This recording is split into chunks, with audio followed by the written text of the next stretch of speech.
সারা বাংলার সমস্ত মূর্তি ভেঙে ফেলুন, হিন্দুদের মূর্তি নয়। আবার আমি অন্তর্বর্তীকালী সরকারকে বলছি, আমি আপনাকে অনুরোধ করব, মানুষকে কাজ দেন, মানুষ কাজ করে খায়, হালাল রুজি কামাই করা ফরজ। পারতপক্ষে প্রয়াত সরকারগুলো যেগুলি করেছে, টাকার মধ্য থেকে ছবি বের করেন, টাকার মধ্য থেকে ছবি বের করেন, টাকার মধ্যে থাকবে শুধুমাত্র আল্লাহ পাক রব্বুল আলামিন নিশানা, কোন প্রকার মানুষের ছবি থাকবে না। আসসালামু আলাইকুম ওয়া রাহমাতুল্লাহি ওয়া বারাকাতুহু। আলহামদুলিল্লাহি নাহমাদুহু ওয়া নাস্তাঈনুহু ওয়া নাস্তাগফিরুহু ওয়া নু'মিনু বিহি ওয়া নাতাওয়াক্কালু আলাইহি ওয়া নাউযু বিল্লাহি মিন শুরুরি আনফুসিনা ওয়া মিন সাইয়্যাতি আ'মালিনা। من يهد الله فهو المهتدي ومن يضلل فلن تجد له وليا مرشدا.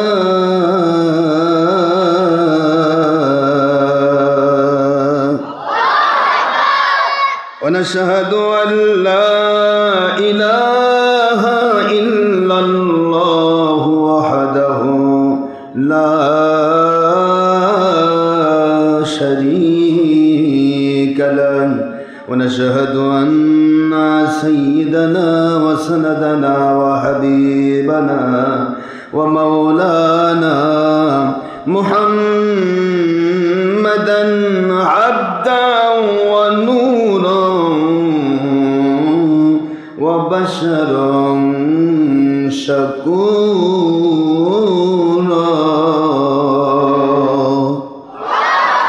وهو رسول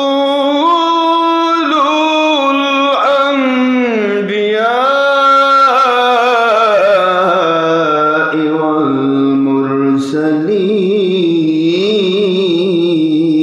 والمرسلين الذي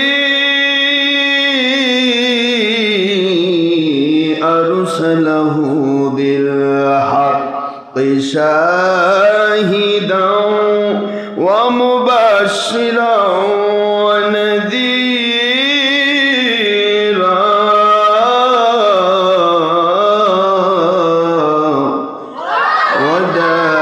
وداعيا إلى الله بإذنه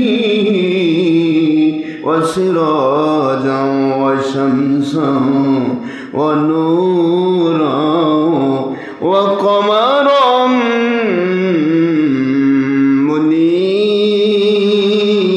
منيرا.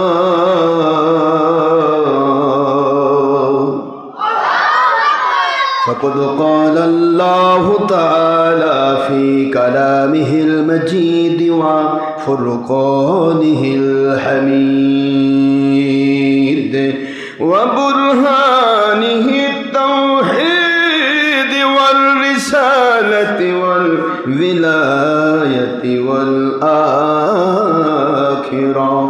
أعوذ بالله من الشيطان الرجيم. بسم الله الرحمن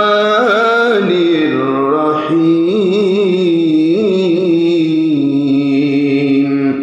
إن الله وملائكته يصلون على النبي يا أيها الذين آمنوا صلوا عليه وسلموا تسليما.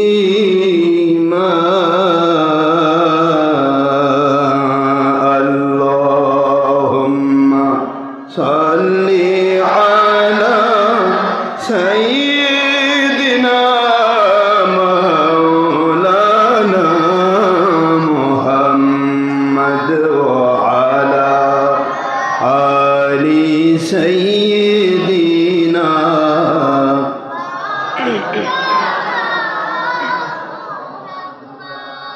কবে না জানি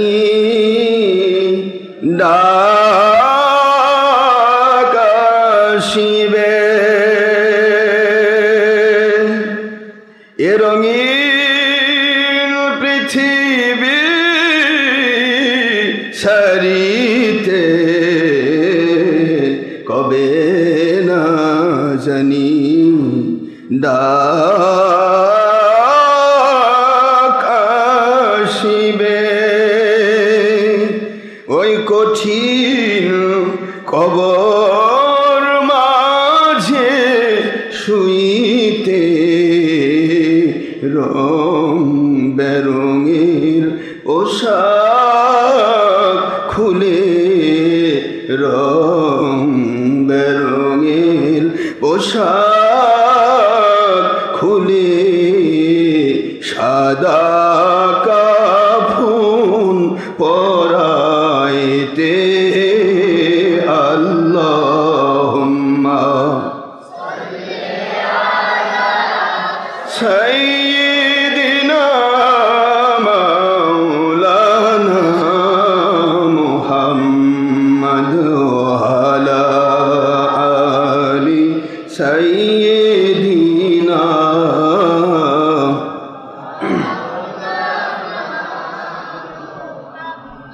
আমরা সবাই বড় বড় গুনাহগার গো নবীজি,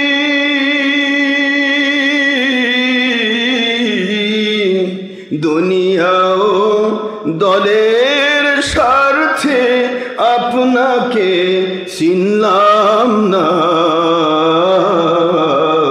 আমরা সবাই বড় বড় গুনাহগার গো নবীজি,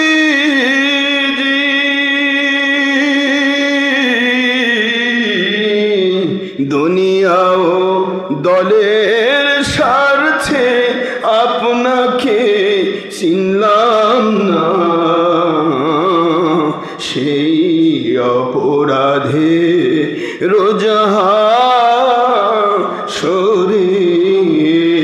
সেই অপরাধে বিপদের দিনে আল্লাহর কাছে সুপারিশ করতে ভুলবেন না। আল্লাহুম্মা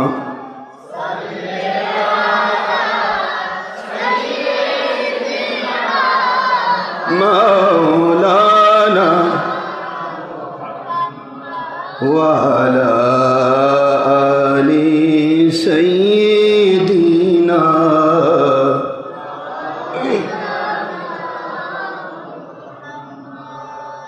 কবে আই নবীজি স্বপ্নের মাঝে দিবেন বারবার দেখা, আই হাবিবি রুহানিয়াতের হালে দিবেন বারবার দেখা, আই নবীজি রোজ হাসরে দিবেন মোদের দেখা, থাকিবে না কো বন্ধু স্বজন, থাকিবে না কো মা বাবা সন্তান, থাকিবে না কো দুনিয়ার কোনো দল সম্পদ, কাঁদব যখন একা। আল্লাহুম্মা সাইয়্যিদিনা মাওলানা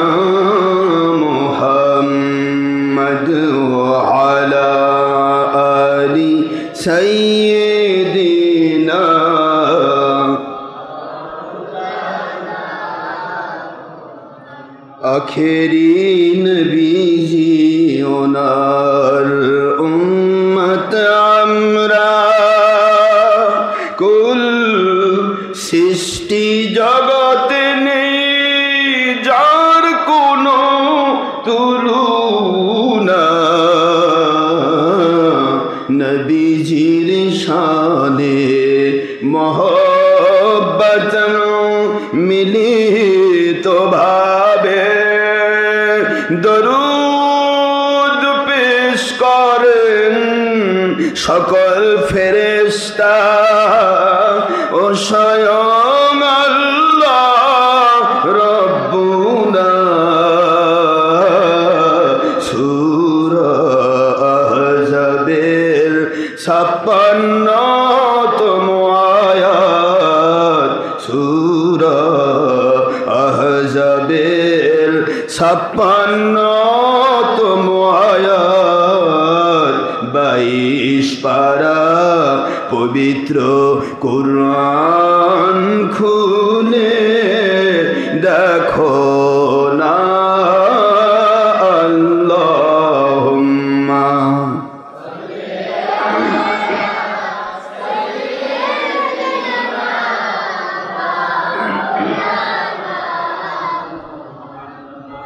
ওয়া আলা আলি সাইয়্যিদিনা মাওলানা মুহাম্মদ সাল্লাল্লাহু আলাইহি ওয়াসাল্লাম। মুআজ্জাজ মুহতারাম, প্রিয় সম্মানিত উপস্থিতি, বহু দূর দূরান্ত থেকে, নিকট থেকে, বিভিন্ন ডিস্ট্রিক্ট থেকে, বিভিন্ন থানা থেকে, বগুড়ার বিভিন্ন মহল্লা থেকে যারা পাগলের মতো সময় ব্যয় করে, শ্রম দিয়ে, রিক্সা ভাড়া, গাড়ি ভাড়া, টাকা ব্যয় করে দীর্ঘ সময় কাটিয়ে দেওয়ার লক্ষ্যে, আল্লাহ পাককে খুশি করার জন্য, নবীজিকে খুশি করার জন্য, সত্যিকার ইসলাম মানার তাকিদে, হকের দাওয়াত, সত্যের দাওয়াত নিজে গ্রহণ এবং অন্যকে দেওয়ার তাকিদে যারা উপস্থিত হয়েছেন আল্লাহকে খুশি করার জন্য, আমি সকলের জন্য প্রাণ খোলা দোয়া করছি। মহান আল্লাহ পাক রব্বুল আলামিন যেন আমাদের সবাইকে জান্নাতি মেহমান হিসেবে কবুল করেন, আমিন।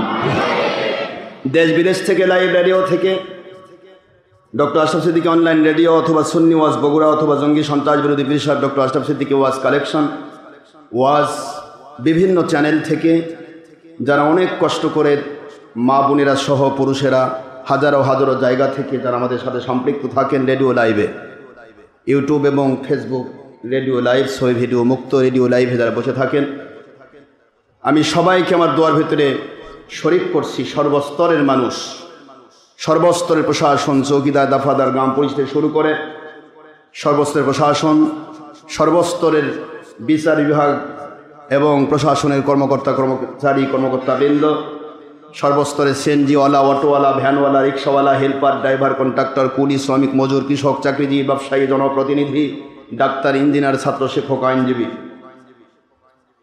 সর্বস্তরের মানুষকে, পুরুষ মহিলা যিনি ইনসান, আমার সোনামণি আম্মাজান, মা বোন, মেয়েরা, স্নেহের কচিকাচা মাসুম নিষ্পাবেরা, ইন্টারনেট জগতের, নেট জগতের ইয়ং জেনারেশন, তরুণ যুবক, কিশোর, হীরকখণ্ড, রত্নরাজি, ছাত্রছাত্রী, ভাই বোনেরা, পর্দানশীল আম্মাজানের, আমি সবাইকে দোয়ার মধ্যে শরীক করছি। মহান আল্লাহ পাক আমাদের সবাইকে আল্লাহর সন্তুষ্টিপূর্ণ ইসলাম, আল্লাহকে খুশি করার ইসলাম, নবীকে খুশি করার ইসলাম, যেটার নাম ইখলাস, ইখলাসের মাধ্যমে নবী প্রেম ঈমানের মধ্য দিয়ে সঠিকভাবে নামাজ, রোজা, হজ, জাকাত, ফরজিয়াত, অদিবাত, সুন্নাত, মাফলিয়াতগুলি পরিপূর্ণভাবে আদায় করে বংশ পরম্পরায় কিয়ামত পর্যন্ত আল্লাহ পাক আমাদেরকে মুমিনে কামিল এবং ওলিয়ে কামিলের মর্যাদা দান করুন, সবাই আল্লাহুম্মা আমিন।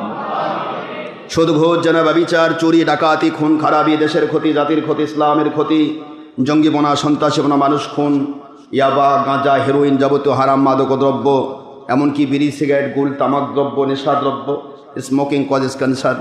সবাই জানেন নেশাদ্রব্য, তামাক দ্রব্য এগুলি মানুষের ক্যান্সার ঘটায়।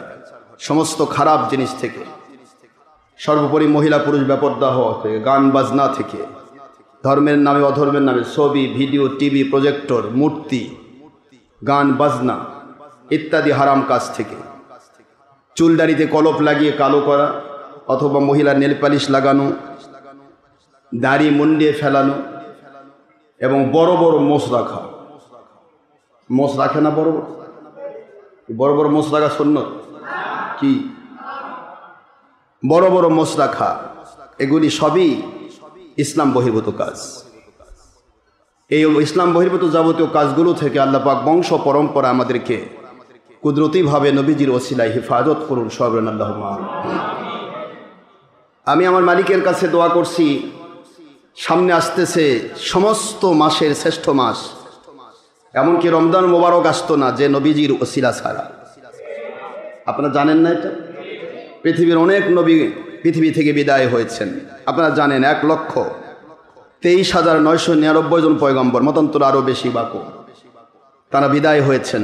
কারো কাছে আল্লাহ পাক পবিত্র রমজান মোবারক দেন নাই। অনেকে কয় রমজান সবচেয়ে বড় মাস। রমজান সবচেয়ে বড় মাস নয়, রমজান মোবারক পেয়েছি যে নবীর ওসিলায়, সে নবী আসার মাস, সে তার চেয়ে বড় মাস।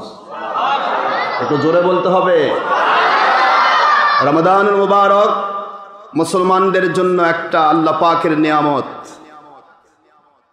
এ মাসে মানুষকে মাফ করে দেওয়া হয়।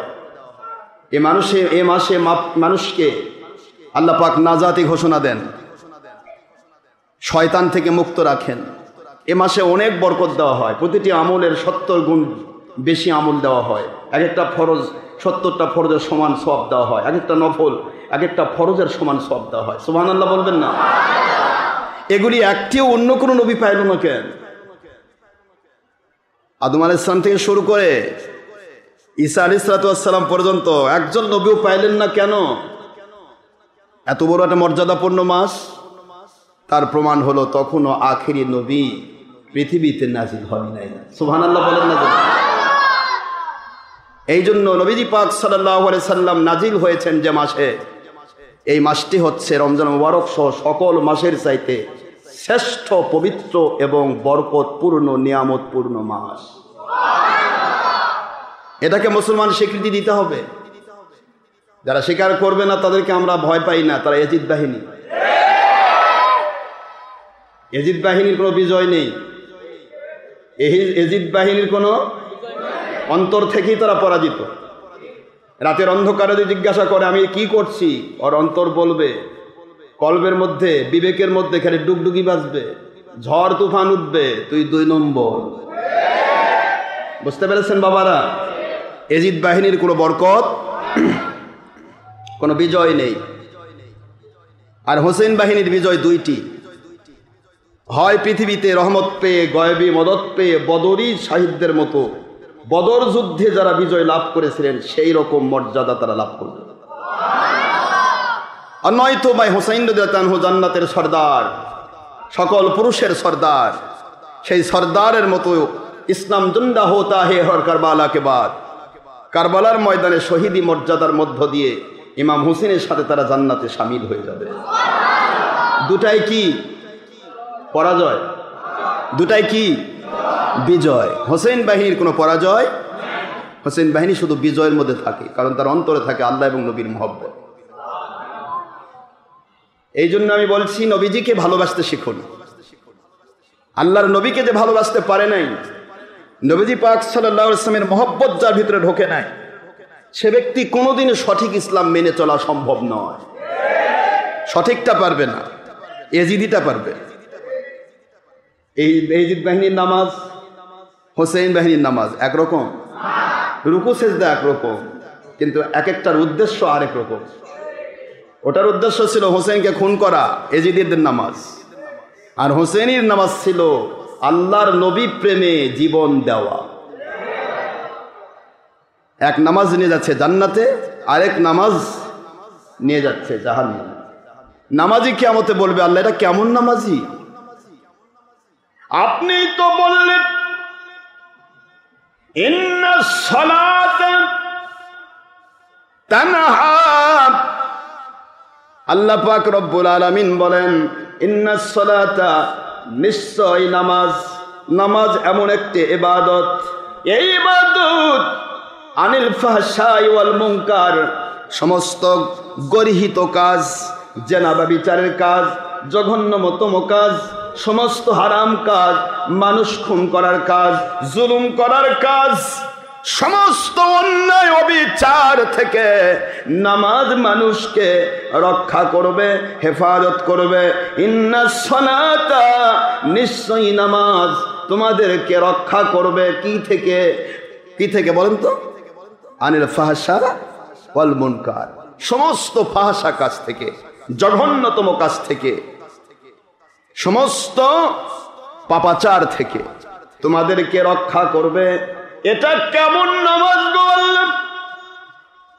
মানুষ মানল অথচ নামাজি দাবি করলো কি? মানুষ হযরতে হুসাইন রাদিয়াল্লাহু আনহুকে মারতেছে ইয়াজিদ বাহিনী, 22,000 মতান্তরে আরো কম বেশি সমস্ত বাহিনীরা, এরা নামাজ পড়লো, কুফার মসজিদ ভরা, আর গিয়ে বলতেছে হুসাইনকে নামাজ পড়তে দেওয়া যাবে না। হুসাইনকে নামাজ পড়তে, ওদের নামাজ কি, এটা নামাজ কি, বুঝতেছেন?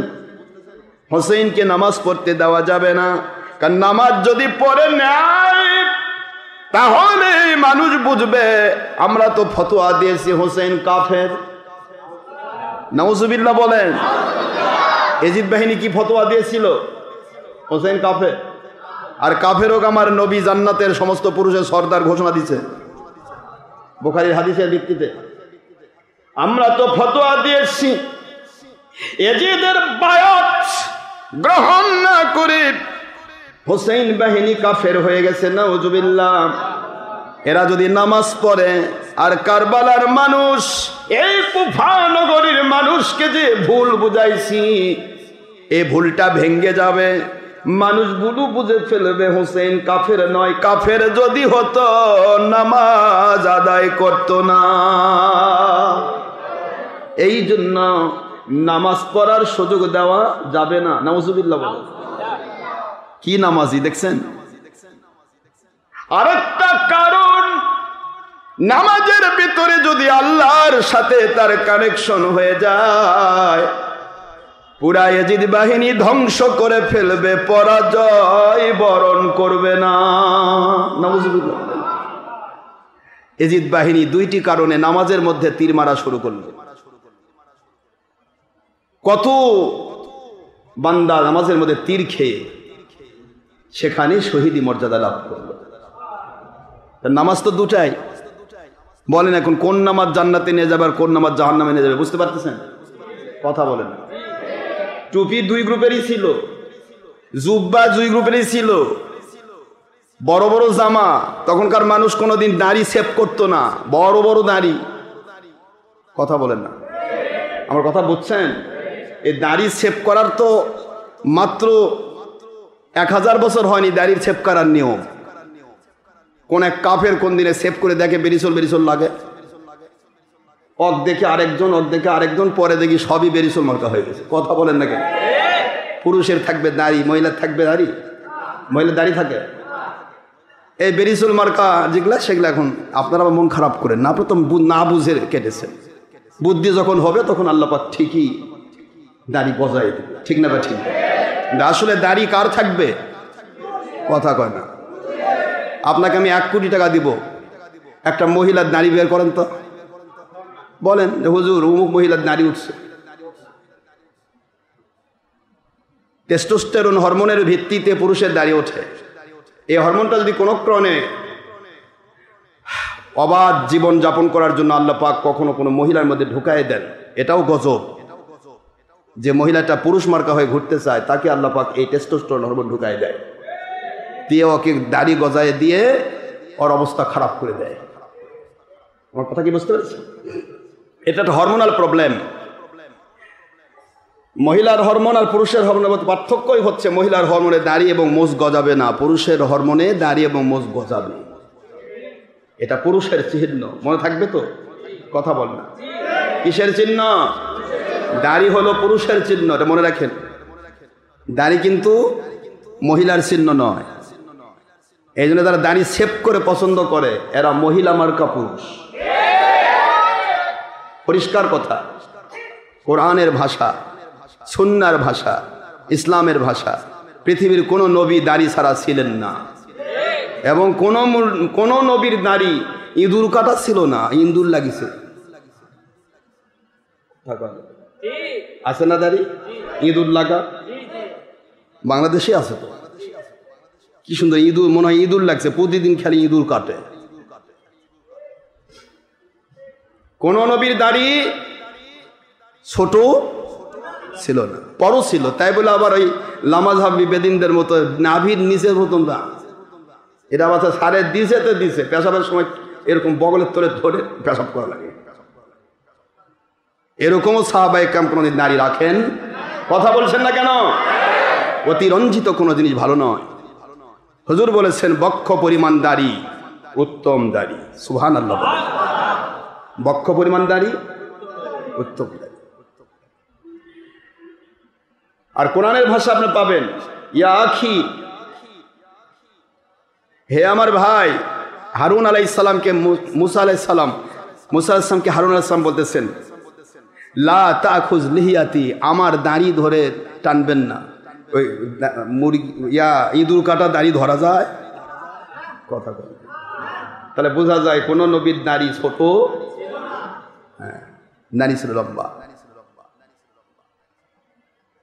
আমি আপনাদের কষ্ট দিচ্ছি? তাহলে কোথা থেকে কোথায় গেলাম?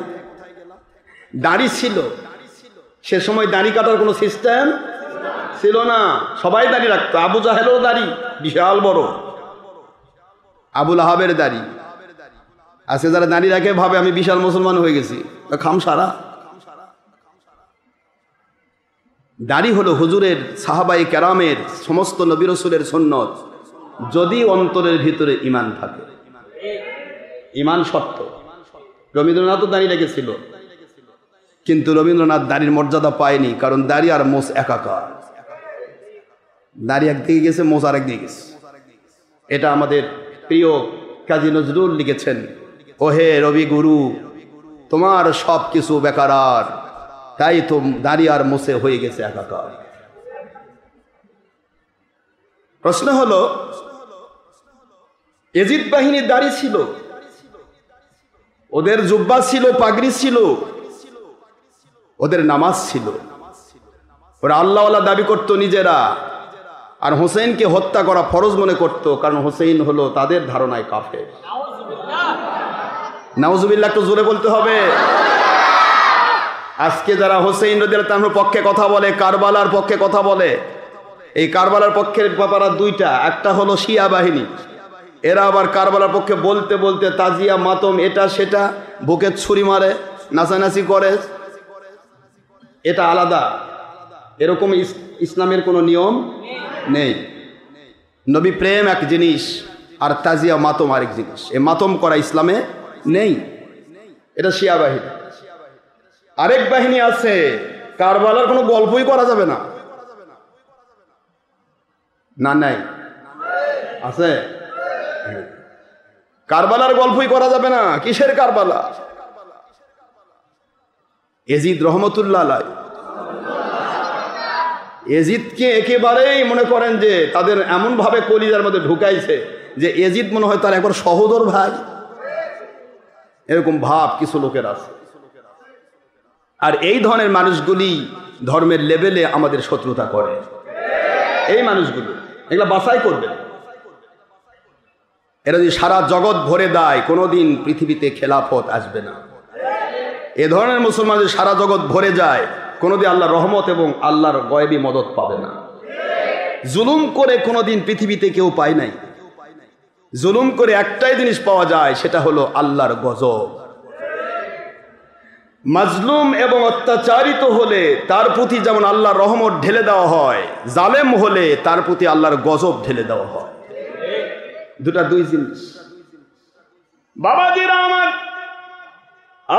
মুসলমান মুমিন বাবারা, ইসলাম আমার আল্লাহর দেওয়া মহা সম্পদ, কমপ্লিট কোড অফ লাইফ, জীবন বিধান, from this earth two Jannah two paradise. আমার আল্লাহ রব্বুল আলামিনের ইসলাম হচ্ছে দুনিয়াতে মুসলমানকে সামাজিক জীবন, ব্যক্তিগত জীবন, পারিবারিক জীবন, রাষ্ট্রীয় জীবন, সকল জীবনে শান্তি দান করে, নিরাপত্তা দান করে। এই ইসলামটা তাকে শান্তির বিধান জারি করে দিয়ে এই ইসলাম তাকে জান্নাতুল ফেরদাউস পর্যন্ত পৌঁছায় দেওয়ার জন্য একটা পরিপূর্ণ জীবন বিধান।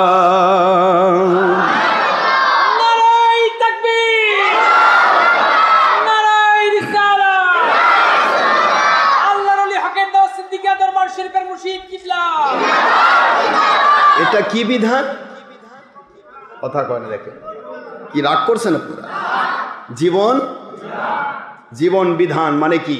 জীবনের শুরু থেকে শেষ পর্যন্ত, নাকি কিছু কিছু জায়গায় আমি যখন জুলুম করব তখন ঠিক আছে, অন্য যখন জুলুম করবে তখন বলবো জালেমক মারো।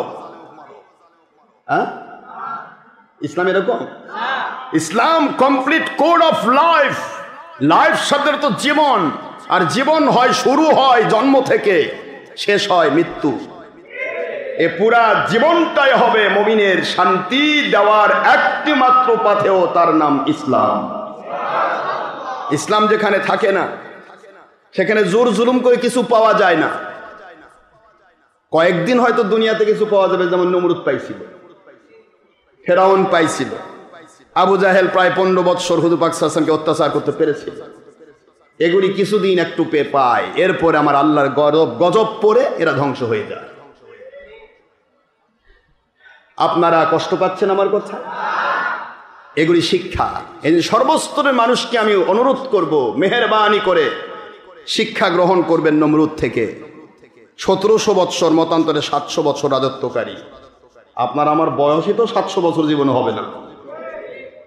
রাজত্বকারী, সারা পৃথিবীর উপর রাজত্বকারী 1700, মতান্তরে 700। বর্ণার রেওয়ায়েতের বিভিন্নতা রয়েছে।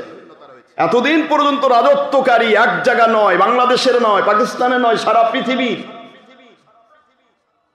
এম্পায়ার অফ দিস ওয়ার্ল্ড, গোটা জগতের বাদশাহী করেও নমরুদ শান্তি পায় নাই। আমার আল্লাহ ল্যাংরা মশা দিয়ে তাকে কবরে ঢুকাইছে, জাহান্নামে পাঠিয়ে দিয়েছে। এটা হলো আল্লাহ পাকের পক্ষ থেকে রেজাল্ট, জালেমের রেজাল্ট। জালেম যখন কেউ হয় তখন সে ব্যক্তি কোনো সময় আল্লাহ পাকের গজব থেকে মুক্তি লাভ করে না, যতক্ষণ পর্যন্ত সে জালেমের জুলুম করা থেকে তওবা করে ফিরে না আসে। ফিরে আসতে পারলে বেঁচে গেল, ফিরে আসতে পারলে বেঁচে গেল, আল্লাহর গজব থেকে সে বেঁচে গেল। কিন্তু ফিরে না আসতে পারলে, নমরুদের অনেক ভালো কাজ ছিল, ভালো কাজগুলির জন্য তাকে আল্লাহ 1700 বছর মতো 700 বছর রাজত্ব করার সুযোগ দিয়েছিল। ফেরাউনের কিছু ভালো কাজ ছিল, ঈমান ছিল না, কিছু ভালো কাজ ছিল। এই ভালো কাজগুলোর জন্য আল্লাহ পাক জারিয়া করে তাকে 400, মতান্তরে 700 বছর রাজত্ব করার ক্ষমতা দিয়েছিলেন। প্রত্যেক দেশেই এরকম ব্যাপার আছে। প্রত্যেকটা কাফের, মুশরিক, বেদিন, বদ্দিন সকলেরই কম বেশি কিছু ভালো কাজ আছে। কথা বলে না, আছে না নাই? ভালো কাজ আছে, কিছু ভালো কাজ আছে। এ ব্যাপারে হুজুর হাদিস শরীফ বলেছেন। সহিহ মুসলিম একটা হাদিস শরীফ এসেছে। হাদিস শরীফে এসেছে এরকম, হুজুরকে জিজ্ঞাসা করা হলো, হুজুর অনেক ভালো মানুষ আছে ইন্তেকালের সময় বড় কষ্ট পায়, আবার অনেক খারাপ মানুষ দেখে ইন্তেকালের সময় ফুস করে মারা যায়, কষ্ট হয় না। এটা আপনাদের প্রশ্ন আসে না? কথা বলছেন নাকি? আছে তো এরকম প্রশ্ন। অনেক ভালো মানুষ আছে, সারা জীবন ভালো, এত ভালো কিন্তু তার অভাব ফুরায় না। এত ভালো, তাকে হয়তো পরীক্ষা করা হয়েছে, সন্তান দেওয়া হয়নি, দেওয়া হয়েছে মেয়ে, ছেলে দেওয়া হয়নি, ছেলে দেওয়া হয়েছে, মেয়ে দেওয়া হয়নি, অথবা সন্তানই দেওয়া হয়নি, অথবা অসুস্থতা ছাড়ে না, অথবা দরিদ্রতা ছাড়ে না, দারিদ্র্যের কবলে পড়ে সে জীবনে কষ্ট পায়। আছে নাকি নাই?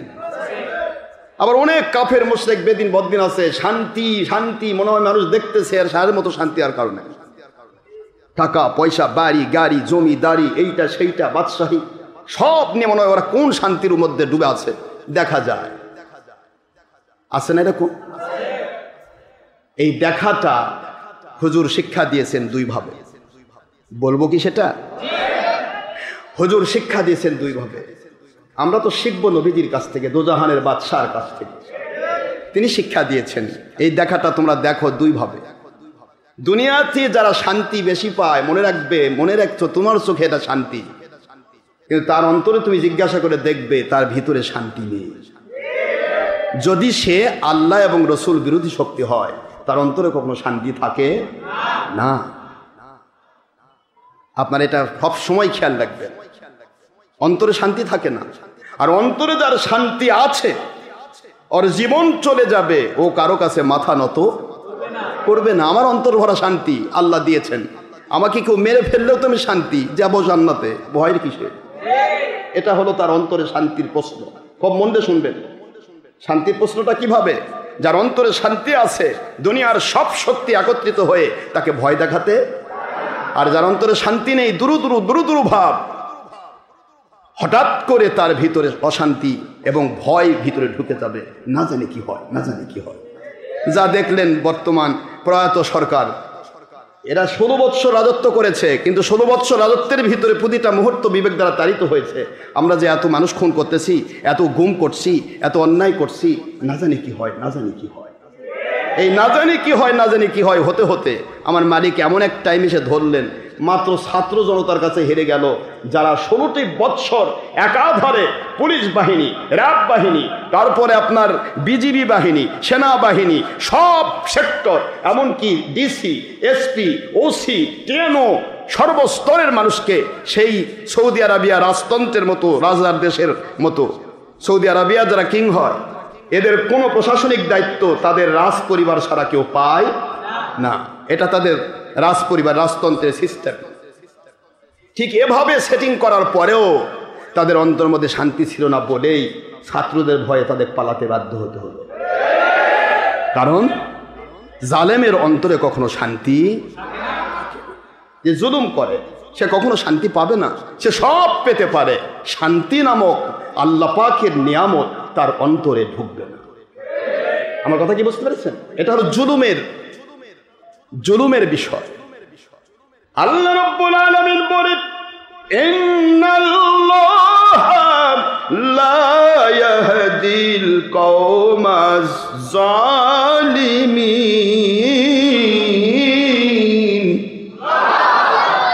নিশ্চয় আমি আল্লাহ রাব্বুল আলামিন কোন জালেমকে হেদায়েত নিয়ামত আমি দান করি না।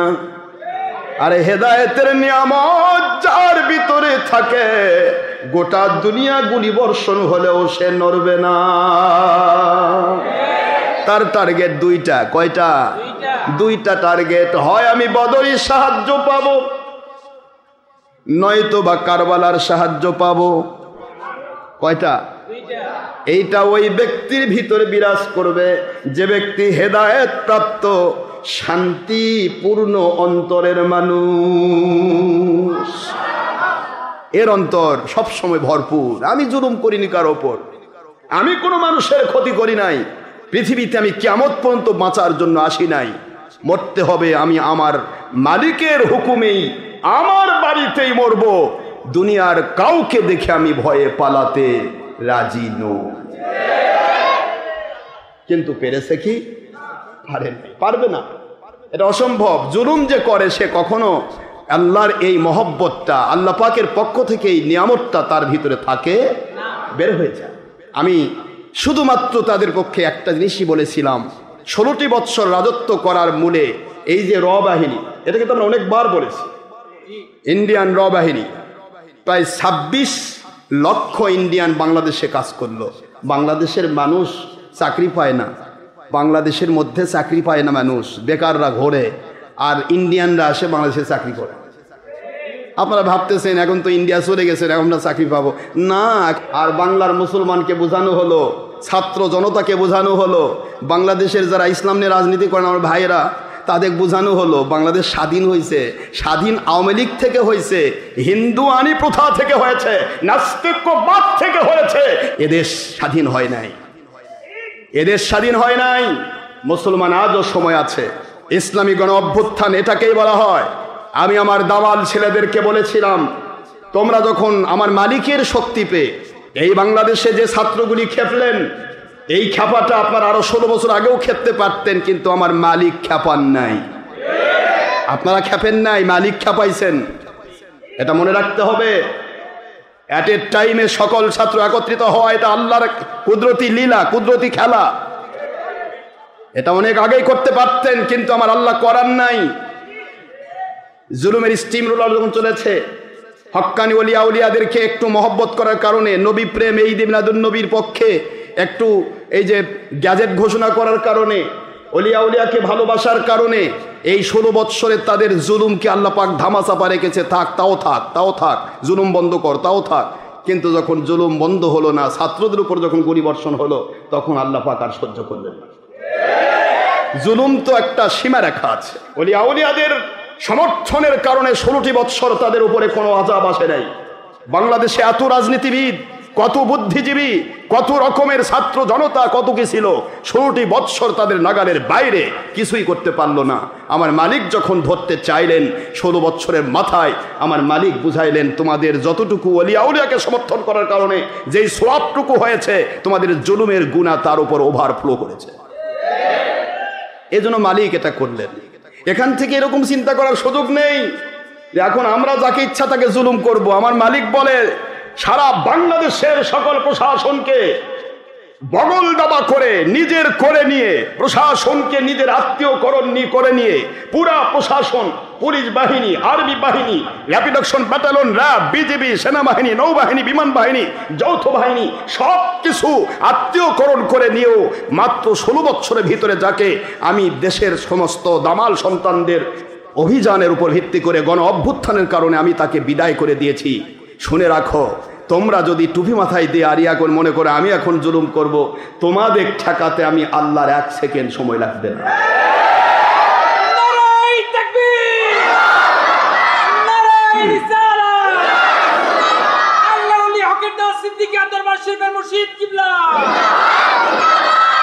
এটা কখনোই মনে করার সুযোগ নেই যে তুমিও জুলুম করবে।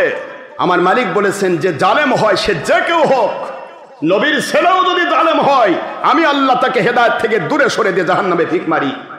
হযরতে নূহ আলাইহিস সালামের ছেলে কেনানের দিকে তাকান, একটাই জুলুম নবীকে স্বীকার করেন। নবী নূহ আলাইহিস সালামের আদেশ মানে নাই, একটা জুলুম। এখানে নবীর ছেলেকে পর্যন্ত আল্লাহ পাক সহ্য করেন নাই, এটা হলো জুলুম। এই জন্য খবরদার, দেশ থেকে আওয়ামী লীগ বিতাড়িত হয়েছে বলে মনে করেন না যে দেশ আমার বগলের তলে আসছে, এখন আমি যাকে ইচ্ছা তাকে জুলুম করব। আমার মালিক বলে, জুলুম করে দেখ, তোকে আমি ঠেকাতে 2 সেকেন্ড লাগবে না, 1 সেকেন্ড সময় লাগবে। কেউ ঠেকাতে পারে না, আমি আল্লাহ পারি। এই বাংলার জমিনে একরকম মনে করা হয়েছিল, আমরা মনে করেছিলাম এটা, যে সকল রাজনীতিবিদকে যেখানে মানুষ মেরে দমন করে সমস্ত আন্দোলন পর্যন্ত বন্ধ করে দিয়ে যে সরকার টিকে থাকে 16 বছর, মনে হয় যে আর কেউ ঠেকানের নাই। সবাই মনে করেছিল ঠেকানের মতো আর কেউ নাই। খোদ আমেরিকান বাইডেনকে যে চ্যালেঞ্জ করে আমেরিকার দরকার নাই, এই কথা যখন বলল, তারপরেও বাংলাদেশের মানুষ মনে করেছিল কোনোদিন মনে হয় পারা যাবে না, এ বোধহয় থেকেই যাবে। আমার আল্লাহ কয়, এখন তোমরা ফেল করেছো তো স্বীকার করো, রাজনীতিবিদ ফেল। এবার আমি আল্লাহ দেখো ছাত্রদের বের করে দিয়ে এদের বের করে দিবে। সুবহানাল্লাহ বলেন মুসলমান, জোরে বলুন সুবহানাল্লাহ। যেখানে সবাই ফেল হয় সেখানে আমার আল্লাহর খেলা শুরু হয়। কুলিল্লাহুম্মা মালিকাল মুলকি তুতিল মুলকা মান তাশা ওয়া তানজিউল মুলকা মিম্মান তাশা ওয়া তুইজ্জু মান তাশা وتذل من تشاء بيدك الخير إنك على كل شيء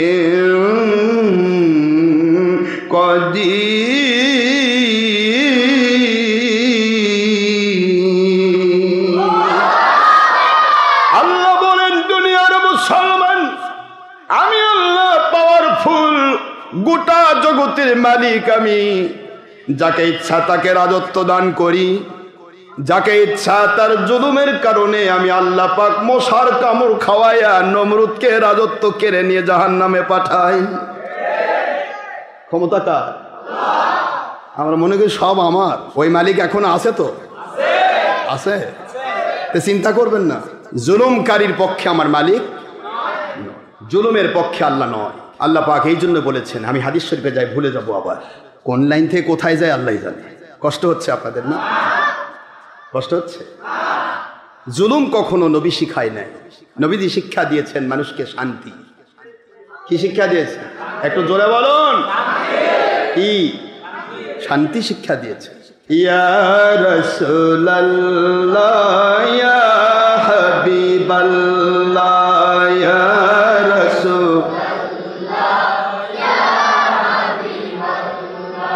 ইয়া রাসূলুল্লাহ ইয়া হাবিবাল্লাহ, তাই যদি নবীজি আপনারই দিদার থাকবে না কোনো কালে পেরেশানি আমার,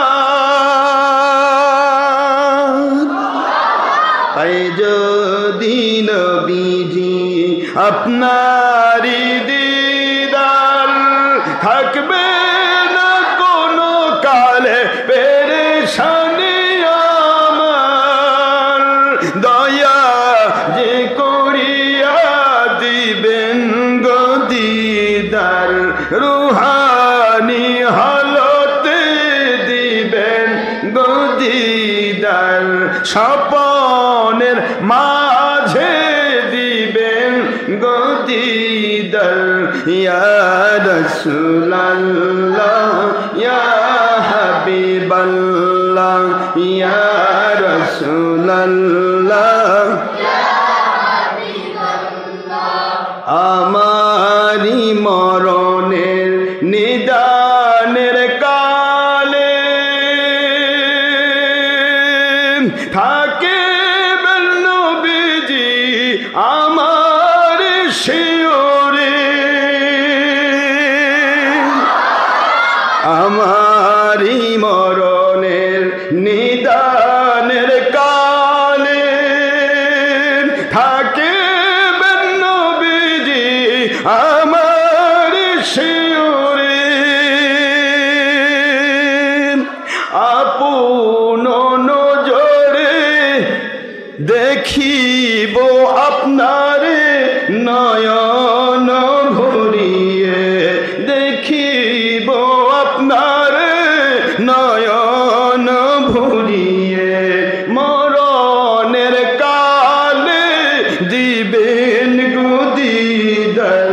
ইয়া রাসূলুল্লাহ ইয়া হাবিবাল্লাহ ইয়া রাসূল আজরাইল আসিয়া জীবন প্রদীপ দিবে নিভায়া, কাঁদে মরণ কালে সাথী কাউকে না পায়া, আজরাইল আসিয়া জীবন প্রদীপ দিবে নিভায়া, কাঁদে মরণ কালে সাথী কাউকে না পাইয়া, মরণের কালে দিবেন গো দিদার, রুহানি হালতে দিবেন স্বপনের মাঝে দিবেন গো দিদার। ইয়া রাসূলুল্লাহ ইয়া রাসূলুল্লাহ ইয়া হাবিবাল্লাহ, মুনকার নাকির আসিয়া সওয়াল করবেন বসায়া, কাঁদিব কবর মাঝে সাথী কাউকে না পায়া, মুনকার নাকির আসিয়া সওয়াল করবেন বসায়া, কাঁদিব মরণ কালে সাথী কাউকে না পায়া, দয়া যে করিয়া পর্দা দেবেন উঠায়া, রওজা পাক হইতে পর্দা দেবেন উঠায়া, নয়ন ভরে কদম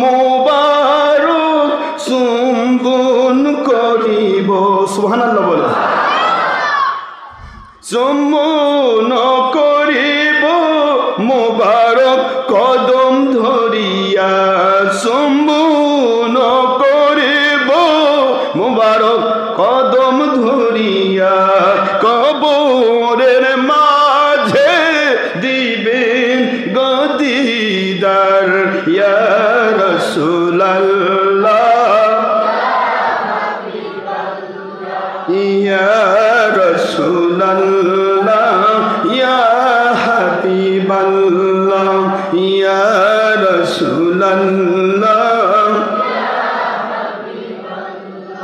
মাতা পিতা যাহাদের অন্ধকার কবরে, ওস্তাদ শায়েখ যাহাদের পবিত্র কবরে, তারাই এর নবীজি দয়ার নজরে, আপন হাতে পিলায়েন কাউসার, আপন হাতে পিলায়েন কাউসার ইয়া রাসূলুল্লাহ ইয়া হাবিবাল্লাহ ইয়া রাসূলুল্লাহ। আমরা সবাই গুনাহগার, মহান আল্লাহর দরবার সুপারিশ করবেন নবী ময়দানে মাহশর। আমরা সবাই গুনাহগার, মহান আল্লাহর দরবার সুপারিশ করবেন নবী ময়দানে মাহশর। সুপারিশ সারা নেই মোদের পরিত্রাণ, সুপারিশ সারা নেই মোদের পরিত্রাণ।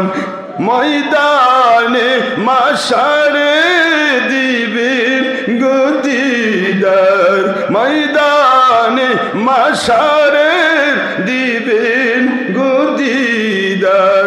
মিজানের পাল্লার কাছে দিবেন গদিদার, পুলসিরাতের কাছে দিবেন গদিদার ইয়া রাসূলুল্লাহ ইয়া হাবিবাল্লাহ ইয়া রাসূলুল্লাহ ইয়া হাবিবাল্লাহ ইয়া রাসূলুল্লাহ ইয়া হাবিবাল্লাহ।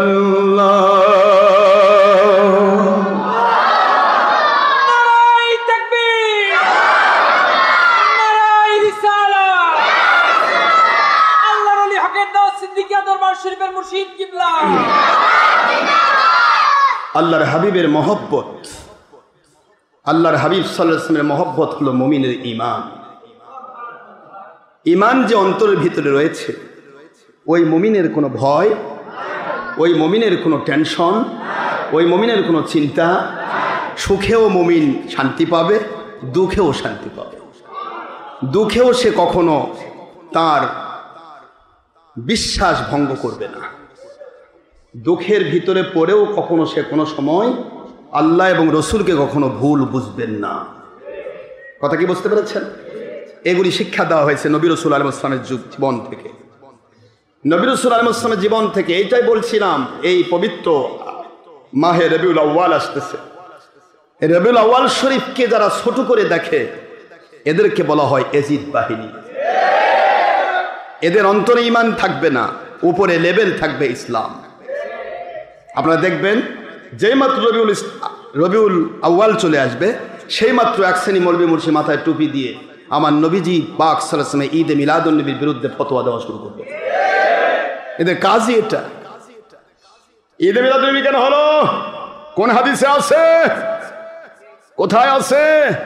বহুত চিন্তা ভাবনা, বহুত রকম মিথ্যা কথা বলে মানুষকে ধোকা দেওয়ার চেষ্টা করবে। আর যেই মানুষগুলিকে ঈদে মিলাদুন নবী কোথায় আছে বলে ধোকা দিল, সেই মানুষগুলিকে নিয়ে আবার নেতা যখন সাড়া পাইল তখন ফুলের মালা দিয়ে গোটা দেশে মিষ্টির দোকান শেষ করলো। হ্যাঁ, এগুলা মানুষের কি মাথায় কি গাধার মগজ আছে না মানুষের মগজ? যে মানুষগুলিকে যারা ধোঁকা দিচ্ছে, তারা না ইয়াজিদ বাহিনী, কি যারা ধোঁকা খাচ্ছেন তাদেরকে আমি অনুরোধ করব, আপনারা কি গাধার মগজওয়ালা? মানুষের মগজ থাকলে তো বোঝার কথা ছিল আখেরি নবী আসার দিন তাদের কাছে বেদাত, কিন্তু নেতা যেদিন সারা পায় সেদিন উল্লাস করা হলো ওদের জন্য ফরজ। এটা কি গাধার মগজ খাইছো? তোমাদের চিন্তা করা দরকার।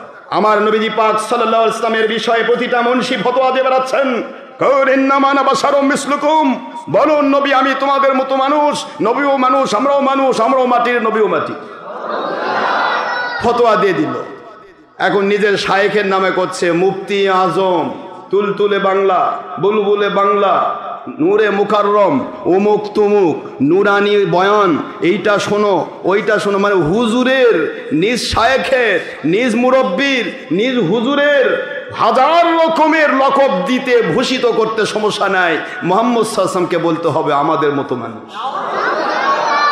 এগুলি যাদেরকে ধোকা দেয়, ফেসবুক ইউটিউবের মধ্যে যারা ধোকা খায়, এরা গাধার মগজওয়ালা মানুষ। এরা মানুষের মগজ এদের মাথায় নেই। যদি এদের মাথায় মানুষের মগজ থাকতো তাহলে এই মানুষগুলি ফুঁসে উঠে বলতে, হুজুর আপনারাই তো বলেছেন নবী আমাদের মতো মানুষ, তা আপনার নেতার নামে এত লকব কেন? হুজুর আপনারাই তো বলেছেন নবী পৃথিবীতে আসার দিন ঈদে মিলাদ নবী মানে খুশি করা যাবে না, তাহলে আপনার নেতা যেদিন সারা পাইলো সেদিন খুশি হয়ে মিষ্টি বিতরণ করেছিলেন নাকি রাগ করে মিষ্টি বিতরণ করেছিলেন? জবাব দেন। নেতা জেল থেকে সারা পাইলে মিষ্টি বিতরণ, কি খুশি! ওই দিন মনে হয় ঈদের দিন, তাও আবার রিসুতে বেরিসন্নে ধরা খাওয়া নেতা। তাদের জন্য তোমরা সারাদিন গান গাইতে পারো, কিন্তু নবীর পক্ষে গান গাওয়া সম্ভব নয়, কারণ নবী প্রেম নাম ইমান, এই ইমানটাই তো তোমার ভিতরে নেই। ইমান থাকলে তো ওই 88 সালে বন্যায় তো ধুয়ে গেছে, ওই যে আবার ভারত ছাড়ছে, দেখেন আবার বলে পানি আসতেছে। বাংলাদেশে 37 লাখ মানুষ পানিবন্দী হয়েছে, প্রায় 6 জন না কয়জন মারা গেল। কোনোদিনও ভারত বাপ, মুখস্থ রাখবেন মুসলমান, ভারত অথবা আমেরিকা মুসলমানের বন্ধু নয়। লাতাজিদান্না আশাদ্দান নাস আদাওয়াতাল লিল্লাযীনা আমানুল ইয়াহুদ ওয়াল্লাযীনা আশরাকু।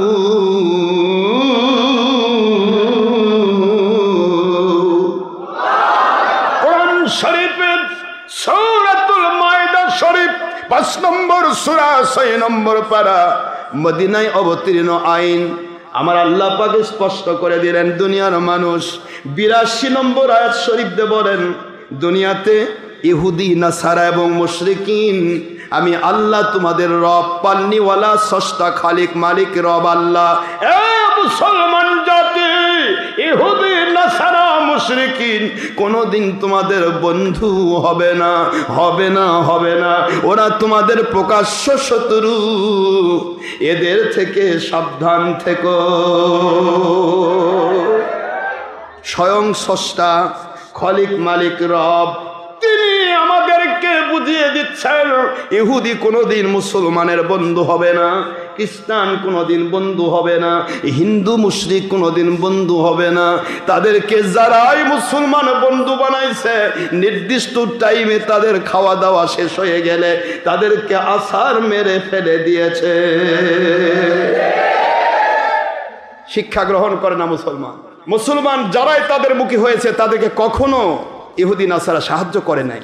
বাংলাদেশে প্রয়াত প্রধানমন্ত্রী বাইডেনকে চ্যালেঞ্জ করেছিল কার শক্তিতে? আল্লাহর শক্তিতে নয়, ইন্ডিয়ান দাদার শক্তিতে। ভেবেছিল দাদা মোদি আমাদের সাহায্য করবে, কিন্তু ইন্টারন্যাশনাল সিস্টেমে হিন্দু খ্রিস্টান বৌদ্ধ ঐক্য পরিষদ মুসলমানের বিরুদ্ধে, এইটা তিনি খেয়াল করেন নাই। হিন্দুর থেকে সাহায্য নিতে গেলে আপনাকে হিন্দুয়ানি প্রথা নিয়ে হিন্দু হতে হবে, তারপর খ্রিস্টান থেকে আপনি যদি সাহায্য নিতে চান আপনাকে খ্রিস্টীয় প্রথা আগে খ্রিস্টানদের আপনাকে লালন পালনকারী হতে হবে, তাদের চামচা হতে হবে, তাছাড়া খ্রিস্টানের সাহায্য পাওয়া যায় না। ইহুদির কাছ থেকে সাহায্য নিতে গেলে ইহুদির আপনার পাঁচাটা গোলাম হতে হয়, যার কারণে বাংলাদেশের অনেক মৌলবী আছে যাদের বাড়িতে গিয়ে, মৌলবীর বাড়িতে গিয়ে ইহুদির নেতা এসে তাদের সাথে পরামর্শ করে। ইহুদিরা পৃথিবীতে মুসলমানদের মধ্যে বিভক্তিকরণের প্রধান কর্ণধার। মুসলমান ছিল এক ও অভিন্ন, মুসলমানের কোনো দল ছিল না, মুসলমান ছিল শুধুমাত্র আহলে সুন্নাত ওয়াল জামাত। আপনার কি আমার কথায় রাগ করতেছেন? বাবারা কথা বুঝতে পারছেন? মুসলিম ছিল কয় প্রকার? জোরে বলতে হবে, কয় প্রকার? এক প্রকার, নাম হলো আহলে সুন্নাত ওয়াল জামাত। আহলে সুন্নাত ওয়াল জামাতের বাইরে কোনো মুসলমান ছিল না। মুসলমান, এ কথাগুলি মুখস্থ রাখতে হবে। ডক্টর আশরাফ সিদ্দিকী কিয়ামত পর্যন্ত বেঁচে থাকবে না। যে কোনো মুহূর্তে আমার মালিক আমাকে নিয়ে নেবেন, যেভাবে খুশি নেবেন।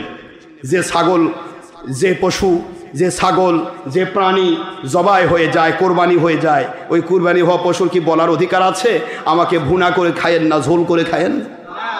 আছে অধিকার? কোরবানি হওয়াটাই তো মূল। তা আমরা আমার মালিকের কাছে কোরবানি হওয়া পশু, কোরবানি হওয়া প্রাণী নিজেকে বিলীন করে দিয়েছি মালিকের কাছে। যে কোনো মুহূর্তে ঘর থেকে বের হই, ঘরের মধ্যে থাকি, বাইরে যাই, মাহফিলে যাই, যেখানেই যাই, একটাই টার্গেট থাকে, মালিক আপনার দেওয়া জান আপনাকে দিয়ে দিলাম, ফেরত দিলে দিবেন, না দিলে চলে যাবো জান্নাতে ইনশাআল্লাহ। বলেন, এটা হলো আমাদের our first and last target. It's our life. দুনিয়ার কোনো শক্তি আমাদের ভয় দেখাতে পারে না ইনশাআল্লাহ। করে যাবো যে কোনো দিন, কিন্তু আপনাকে বুঝতে হবে, সত্যগুলি বুঝতে হবে, ইন্টারন্যাশনাল কায়দা কানুন বুঝতে হবে। ইমাম মাহদী আসলাম জাহির হওয়ার সময় ঘনিয়ে আসতেছে। বাবা, আমি থাকি তো পাইলাম, মালিক যদি দয়া করে আপনাদের নিয়ে আমি তার কাছে গিয়ে বায়াত হব ইনশাআল্লাহ। বলেন জোরে, মালিক আপনি কবুল করুন, আমি। আর যদি আমি বিদায় হওয়ার পর, কারণ খেলাফতের মূলে অনেক রক্তের প্রয়োজন। খেলাফত এমনি এমনি কোথাও প্রতিষ্ঠা হয় নাই। খেলাফত হতে গেলে রক্ত লাগে। সেটা খারাপ মানুষের রক্ত না, ভালো মানুষের রক্ত। যে রক্তের বিনিময়ে আমার আল্লাহ পাক নিয়ামত নাজিল করবেন। এই জন্য কত লোকের যে আমার মালিক নেবেন বাজেট করে রেখেছেন খেলাফতের পক্ষে, এটা মালিক ভালো জানেন। এই সুযোগেই ইমান কেনা বেচা হবে।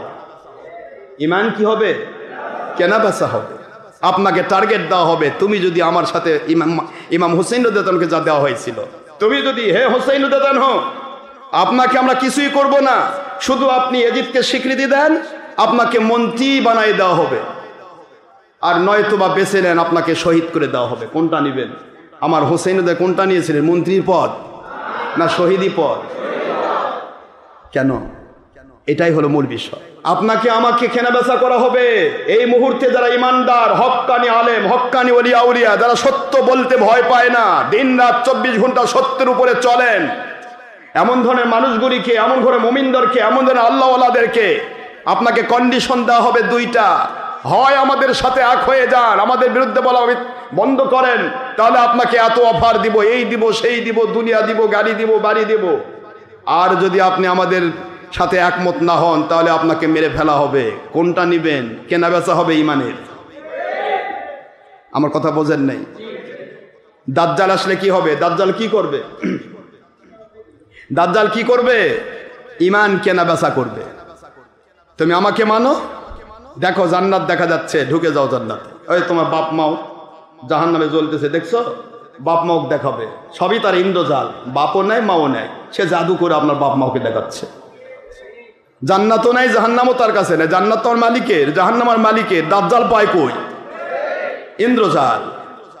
আরে ইন্দ্রজাল এবং দাজ্জাল যে আসলে কাফের, সে কিন্তু বেঈমান। এই কথাটা সেই ব্যক্তি দেখতে পাবে যার কলিজার ভিতরে জান যেতে পারে, ঈমান যাবে না, এরকম কন্ডিশন যার ভিতরে রয়েছে। জোরে বলুন সুবহানাল্লাহ। সেই কেবল চিনবে। আর বাকিগুলা সব জি স্যার আপনি তো সব। সূর্য ডুবে না, প্রথম দিনটা হবে 40 দিনের সমান, সূর্য ডুববে না। দাজ্জাল বলে, দেখছো আমার পাওয়ার দেখছো? বর্তমানে যারা একটু হলে এদিক সেদিক হয়, নড়াচড়া করে মুনাফিক, এই মুনাফিক কেমনে টিকবে? ওরে বাবা, দাজ্জালই তো সব, আমার আর কি? যাই সূর্য রাত দিন পর্যন্ত অফ করে দেয়, এর মতো খোদা আছে কে দুনিয়ার? নাউজুবিল্লাহ বলেন জোরে। কত বড় ইমানের প্রয়োজন তা কি বুঝতে পেরেছেন? এ আমার বাবারা বুঝতে পেরেছেন? খেয়াল রাখতে হবে, ইমান মজবুত করুন। মৃত্যু কিন্তু প্রতিদিন হবে না, একদিন। কিয়ামত পর্যন্ত আপনি বেঁচে থাকবেন না। পৃথিবীতে অনেক মানুষ আছে আপনার বয়সের হাফ বয়সে ইন্তেকাল করেছে, তা আপনি কেন টেনশন করবেন মৃত্যুকে নিয়ে? এই আমার মরণ যেতে পারে, একদিন হবে, সেটা আমার আল্লাহর হুকুমে। সারা জগতের বাদশাহী যদি তুমি আমাকে ডান হাতে তুলে দাও, সারা জগতের সব পাওয়ার যদি আমার বাম হাতে তুলে দাও, আর আমাকে বলো আমার আল্লাহ এবং রসুলের সত্য আহলে সুন্নাত ওয়াল জামাতের বাইরে যেতে হবে, আমার জান চলে যাবে, আমি বাদশাহীকে ছুঁড়ে মারবো, আমার মালিকের খুশির জন্য আমি জানটা দিয়ে দেব। ইনশাআল্লাহ বলেন জোরে।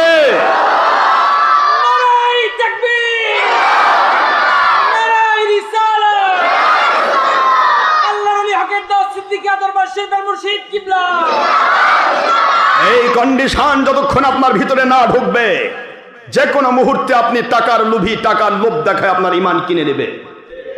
আপনি অর্থের লোভী, অর্থের লোভ দেখায় ইমান কিনে নেবে। জমির লোভী, জমির লোভ দেখায় ইমান কিনে নেবে। আপনি জেলের ভয় পান, জেলের ভয় দেখায় ইমান কেড়ে নেবে। আপনি মৃত্যুর ভয় পান, মৃত্যুর ভয় দেখায় ইমান কেড়ে নেবে। আপনি বাহাবা পাওয়ার প্রত্যাশী, আপনাকে বাহাবা পাওয়ানোর লোভ দেখায় আপনাকে ইমান কেড়ে নেবে। সত্য থেকে ফেলে দেওয়াই শয়তানের কাজ। শয়তান ততক্ষণ পর্যন্ত আপনার পিছ ছাড়বে না যতক্ষণ পর্যন্ত আপনি সত্যের উপর টিকে থাকবেন। আমার মালিক বলেন তুমি শুধু লেগে থাকার চেষ্টা করো, আমি আল্লাহ তোমার গোড়াকে এমন ভাবে মজবুত করে দেব, কেউ নড়াতে পারবে না। জোরে বলুন ওমা হুম বিদ্দুরিনা বিহি মিন আহাদিন ইল্লা বিইذনিল্লাহ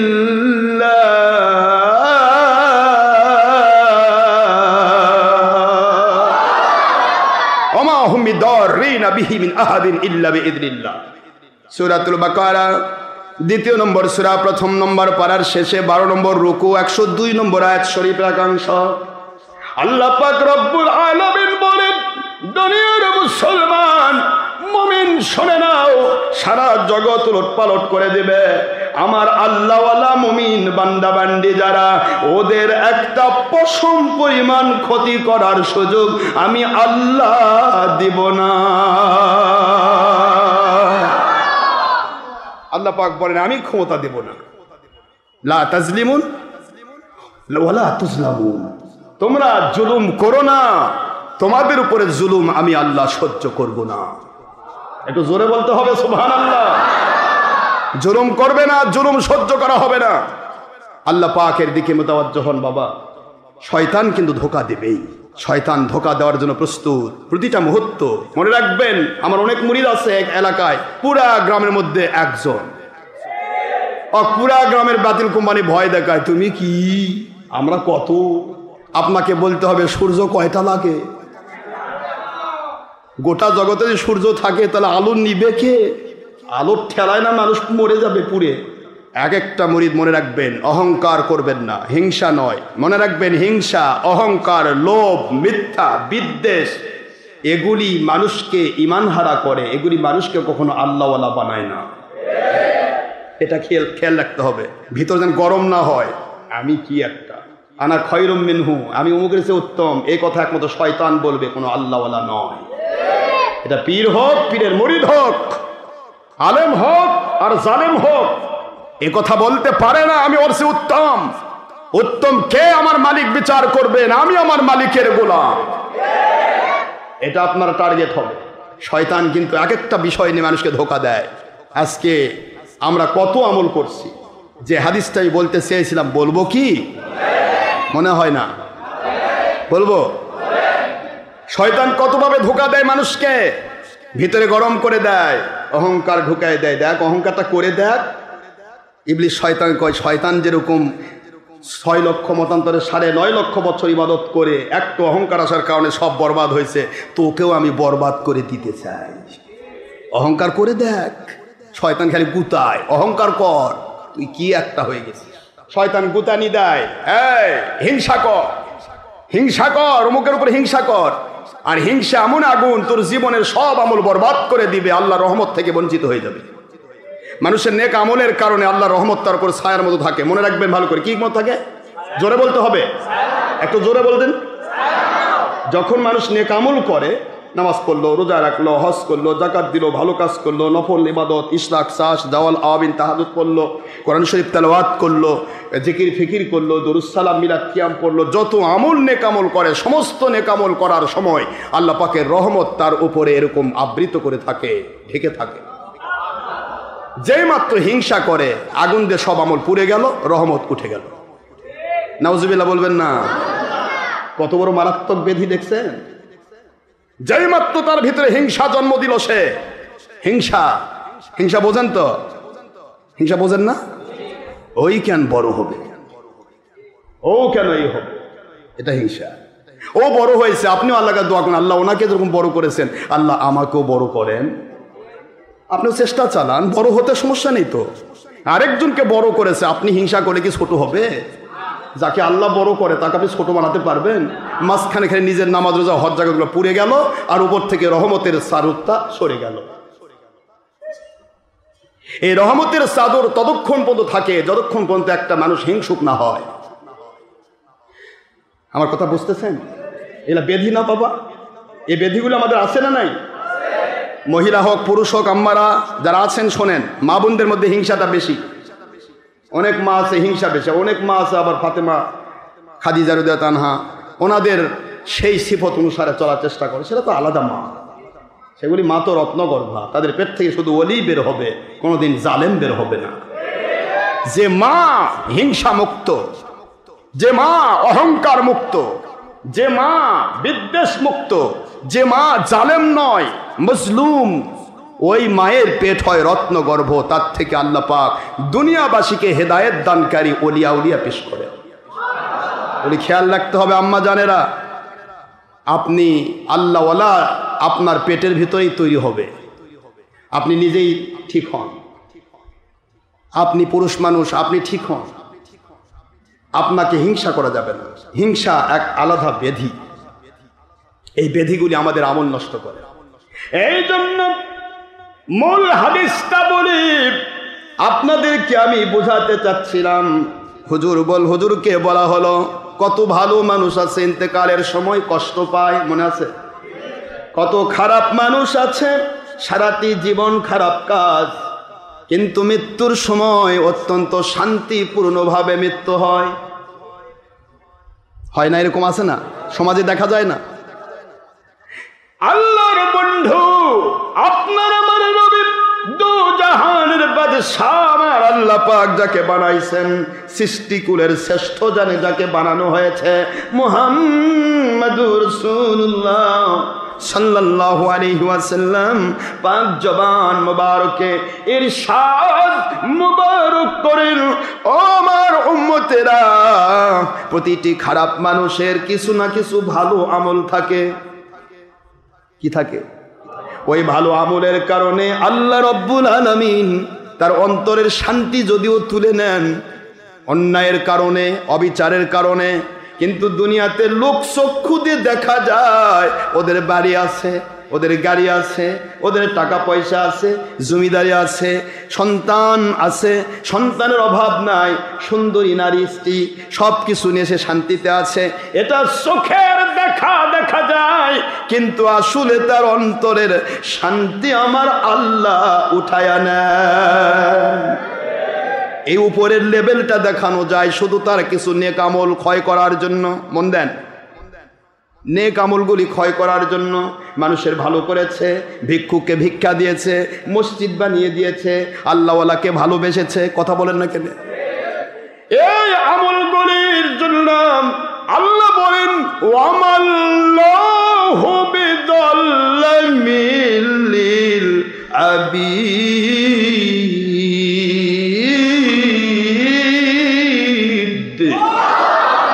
ওয়ামাল্লাহু বিযাল্লামিল লিল আবিদ। আল্লাহ পাক কোন বান্দাকে আল্লাহ জুলুম করবেন না। এক কবরটুকু নয়, যতটুকু আমল করেছ কিয়ামতের দিন কাফের বলবে, আল্লাহ দুনিয়াতে আমাকে পাঠাইছিলেন কিন্তু আমাকে তো কিছু দেন নাই, কেন পাঠাইলেন? আল্লাহকে কও কি, তোমাকে আমি দুনিয়াদারি দিছি না? বাদশা বানাইছি, অমুক এলাকার নেতা বানাইছি। কথা বলেন না কেন? কত তোকে দিলাম, এই দাওয়াটাই হলো আমি সৃষ্টি করার মায়া, কিন্তু আমাকে অস্বীকার করেছ, এই জন্য কিয়ামতের দিন আজ তুমি কিছু পাবে না। দুনিয়াতে আমি দিয়েছি, মেলা দিয়েছি তোমাকে, আমি তোমার উপর জুলুম করব না। ফেরাউন বলবে, আল্লাহ পাক অমুক অমুক মানুষকে আমি সরাইখানা বানিয়ে দিয়েছি, ভালো খাবার দিছি, কত কি করেছি, তার বিনিময় কই? আল্লাহ দিয়ে দিছি। আল্লাহ কয়, দিয়েই দিছি তোকে। দুনিয়াতে 700 বৎসর মতান্তরে 400 বছর রাজত্ব আমি দিয়েছি, অন্য কেউ দিতে পারেছে? নমরুদ তাই বলবে, দুনিয়ার কাফির মুশরিকরা তাই বলবে, আল্লাহর আদালতে আল্লাহ পাকের ন্যায় পরায়ণতার ভিত্তির যেন এক চুল নড়ে না, একটু সামান্যতম এক জাররা পরিমাণ জুলুম যেন প্রমাণ না হয়।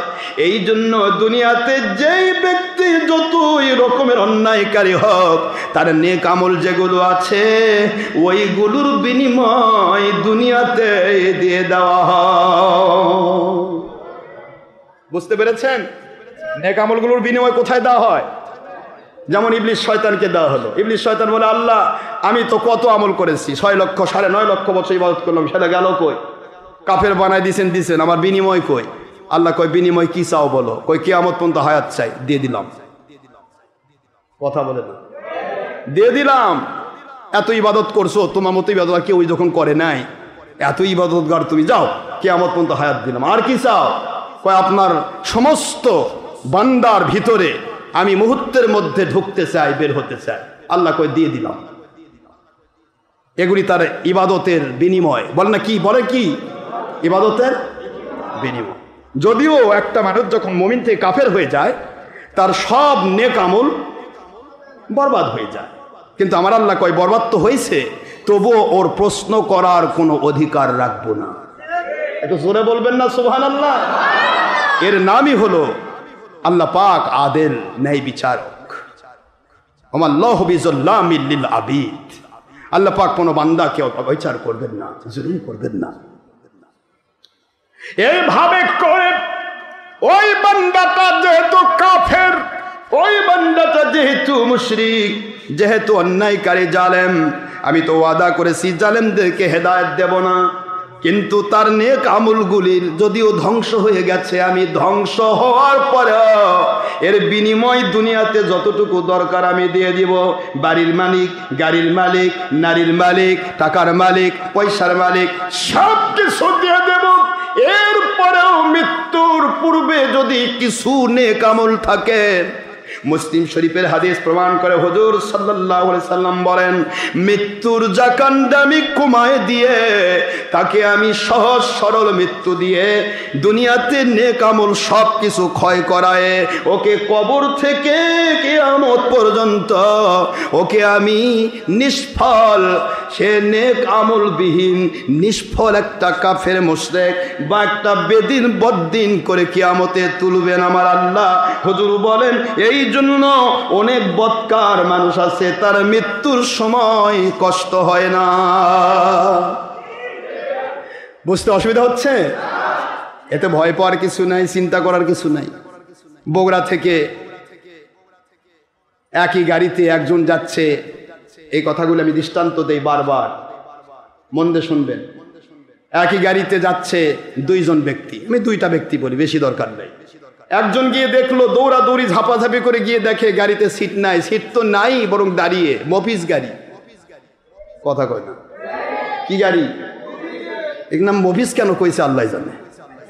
হ্যাঁ, তো মফিস গাড়ি গিয়ে দেখে তো গাড়ি তো সিট নাই, দাঁড়ানোর জায়গা নাই, বাম্পার ধরে ঝুলতে ছাড়া যাচ্ছে, যেখানে হেল্পার থাকে। কথা কয় না। তা আমারই তো অনেকবার হয়েছে এটা। গাড়ি নিয়ে যাইনি, আসতেছি, যমুনা ব্রিজ পার হতে হবে। এখন কিভাবে যমুনা ব্রিজ পার হবো? যমুনা পর্যন্ত ভালোই আসলাম, কিন্তু যমুনা ব্রিজ পার হবো কেমন? ময়মনসিংহ থেকে আসতেছি মনে করে, যমুনা ব্রিজ পার হবো কি করে? এখন এক গাড়িতে উঠলাম, দেখি যে ওই হেল্পারের সাথে দাঁড়িয়ে থেকে চলে আসলো। কত মানুষ সিট নিয়ে কি আরামে ঘুম পাড়তেছে, আসতেছে গো। আর আমি গুনাহগার, যার পেট্রোল গাড়ি, পাজরু গাড়ি, কত কি আছে, তাই ঝুলে ঝুলে আসতেছে। আমার ভিতরে ওই সময় অশান্তি ছিল না শান্তি ছিল? হ্যাঁ, শান্তি ছিল, আমার তো অশান্তি নেই। আমি গিয়েছি আমার আল্লাহর দাওয়াত দিতে, হকের দাওয়াত দিয়ে আসতেছি, আমার মালিকের পথে আছি, মরে গেলেও জান্নাত।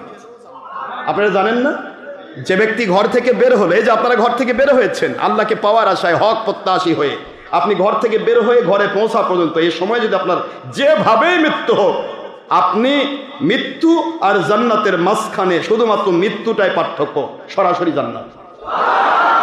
এটা হুজুর বলেছেন, এটা জান্নাতের রাস্তা। ফি সাবিলিল্লাহ। নাকি মানুষ খুন করে ফি সাবিলিল্লাহ? কাগজ ধরে জবাই করে দিবেন, তারপর আমি ফি সাবিলিল্লাহ আছি। হ্যাঁ, মানুষ খুন করতে গিয়ে, জুলুম করতে গিয়ে কোনো ফি সাবিলিল্লাহ হয় না। এই কয়দিন আগে যারা মরলো, ওই যেগুলা গুলি করে মারলো, যেটা ছিল, কথা শোনেন নাই? এই এক পুলিশও গুলি ছিল না, টাঙ্গে রাখছে, মারে টাঙ্গে রাখছে। এটা যে করছে, তারপরে পুলিশ যে গুলি করে মারলো যাকে, এগুলা একটাও শহীদ নয়, দুইটাই জালেম।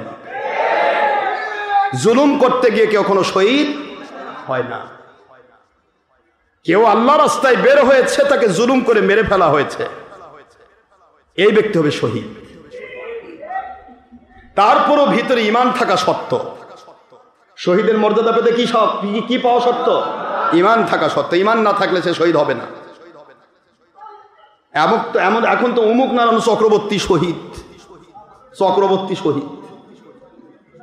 শহীদ। হ্যাঁ, আল্লাহর কাছে যাইয়া দেখ তো শহীদ বের করে দিবে। আবার তুমি মরো, ব্রাশ ফায়ার করে, গুলি করে, ব্রাশ ফায়ার করে সবাইকে মেরে ফেলো, তুমি শহীদ, এটাও শয়তানি।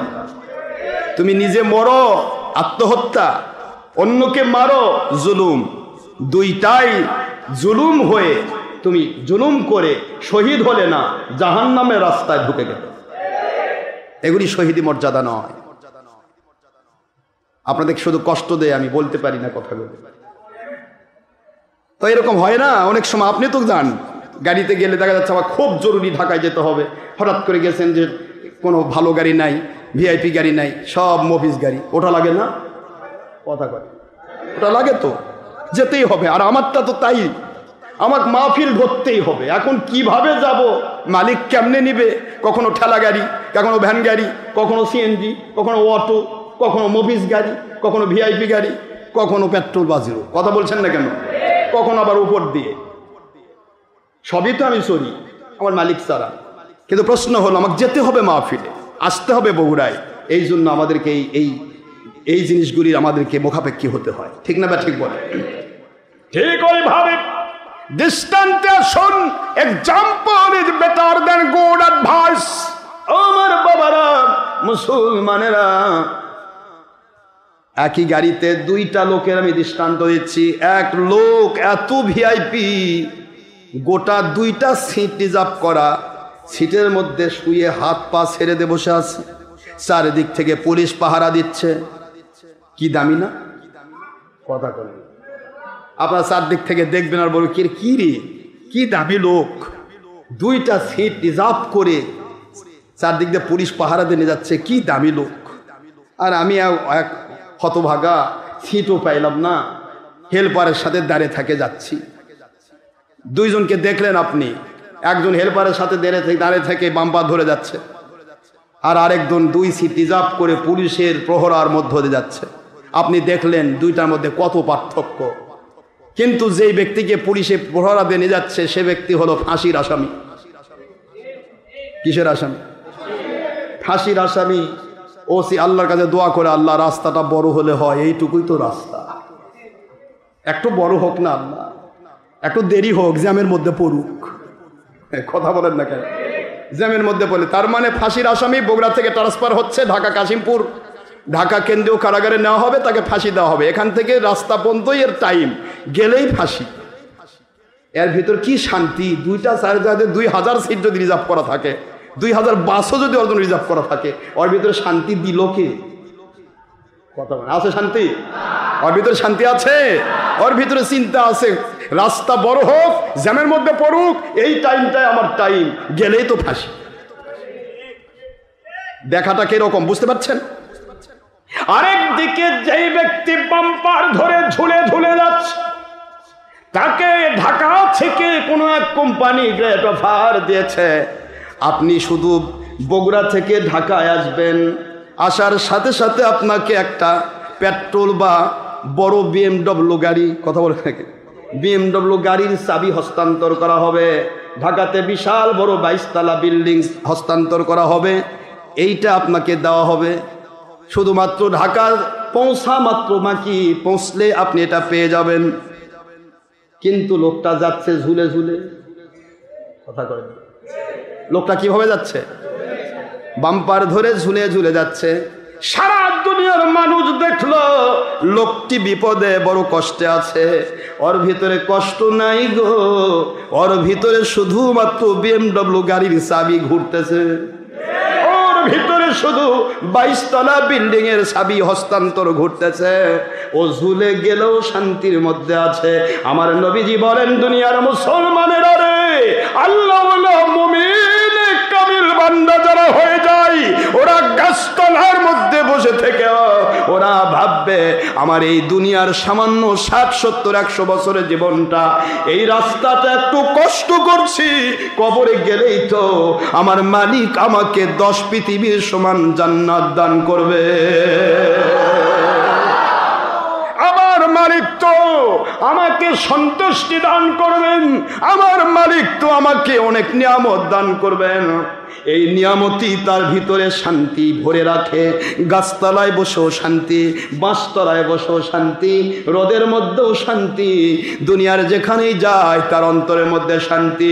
আমি কারো উপর জুলুম করি নাই, আমার মালিক হচ্ছে আমার স্বয়ং আল্লাহ পাক, আমার রসুল, আখেরি রসুল হুজুর পাক সাল্লাল্লাহু আলাইহি ওয়াসাল্লাম। এই জন্য আমার অন্তরে কোনো অশান্তি নাই। কিছু পেলেও শান্তি, না পাইলেও শান্তি, সন্তান থাকলেও শান্তি, না থাকলেও শান্তি, সুন্দরী বউ পাইলেও শান্তি, না পাইলেও শান্তি, মেয়েদের বিবাহ হলেও শান্তি, বিবাহ না হলেও শান্তি, অসুখ হলেও শান্তি, সুখ হলেও শান্তি, যেখানেই যাবে তার ভিতরে শান্তিতে ভরা। কারণ আমার আল্লাহ আমাকে 10 পৃথিবীর সমান জান্নাত এবং আল্লাহ নবীর সন্তুষ্টি দান করবে। যেখানেই যাবে সেখানেই তার অন্তর ভরা শান্তি। আর যেটার নামে ওইটা আছে, ও 22 তলার মধ্যেও খালি দুরু দুরু, কথা বলে না, কই দুনিয়াতে একটু বড় হোক, হায়াত একটু বেড়ে যাক, এ দুনিয়াই তো আমার শান্তির জায়গা, কবরে গেলেই তো আমার 12টা বাজাবে। কথা বলেন না কেন? গেলেই জাহান্নামের আগুন, গেলে আমার অবস্থা খারাপ হবে। হাসির আসামি যেরকম গোটা বাস রিজার্ভ করে নিয়ে গেলেও তার অন্তরে শান্তি নেই। আল্লাহ পাকের কাছে বেদিন বদ্দিন মুনাফিকের এই একই অবস্থা। সারা জগতের মালিক হলেও তার অন্তরে কখনো শান্তি ঢুকবে না। হুজুর সাল্লাল্লাহু আলাইহি ওয়াসাল্লাম বললেন, এভাবে মুমিন মুত্তাকি বান্দা যারা হয় এদের সবারই কম বেশি গুনাহ থাকে। মনে করেন, হাদিস কিন্তু শেষ হয় নাই, মাঝখানে দৃষ্টান্ত দিলাম। আবার বলেন না হুজুর ঢাকা পর্যন্ত গাড়ি নিয়ে গেল, সেটাও হাদিসে আছে। গাধার মগজ খাইন না,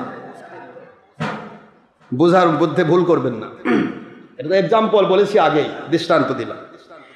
হাদিস হচ্ছে হুজুর পাক সাল্লাল্লাহু আলাইহি ওয়াসাল্লাম বলেন, সমস্ত মুমিনে কামিল আল্লাহ ওয়ালা জারাম একমাত্র নবী রাসূল আলাইহিমুস সালাম ছাড়া সকলের ভিতরেই কম বেশি গুনাহ হয়।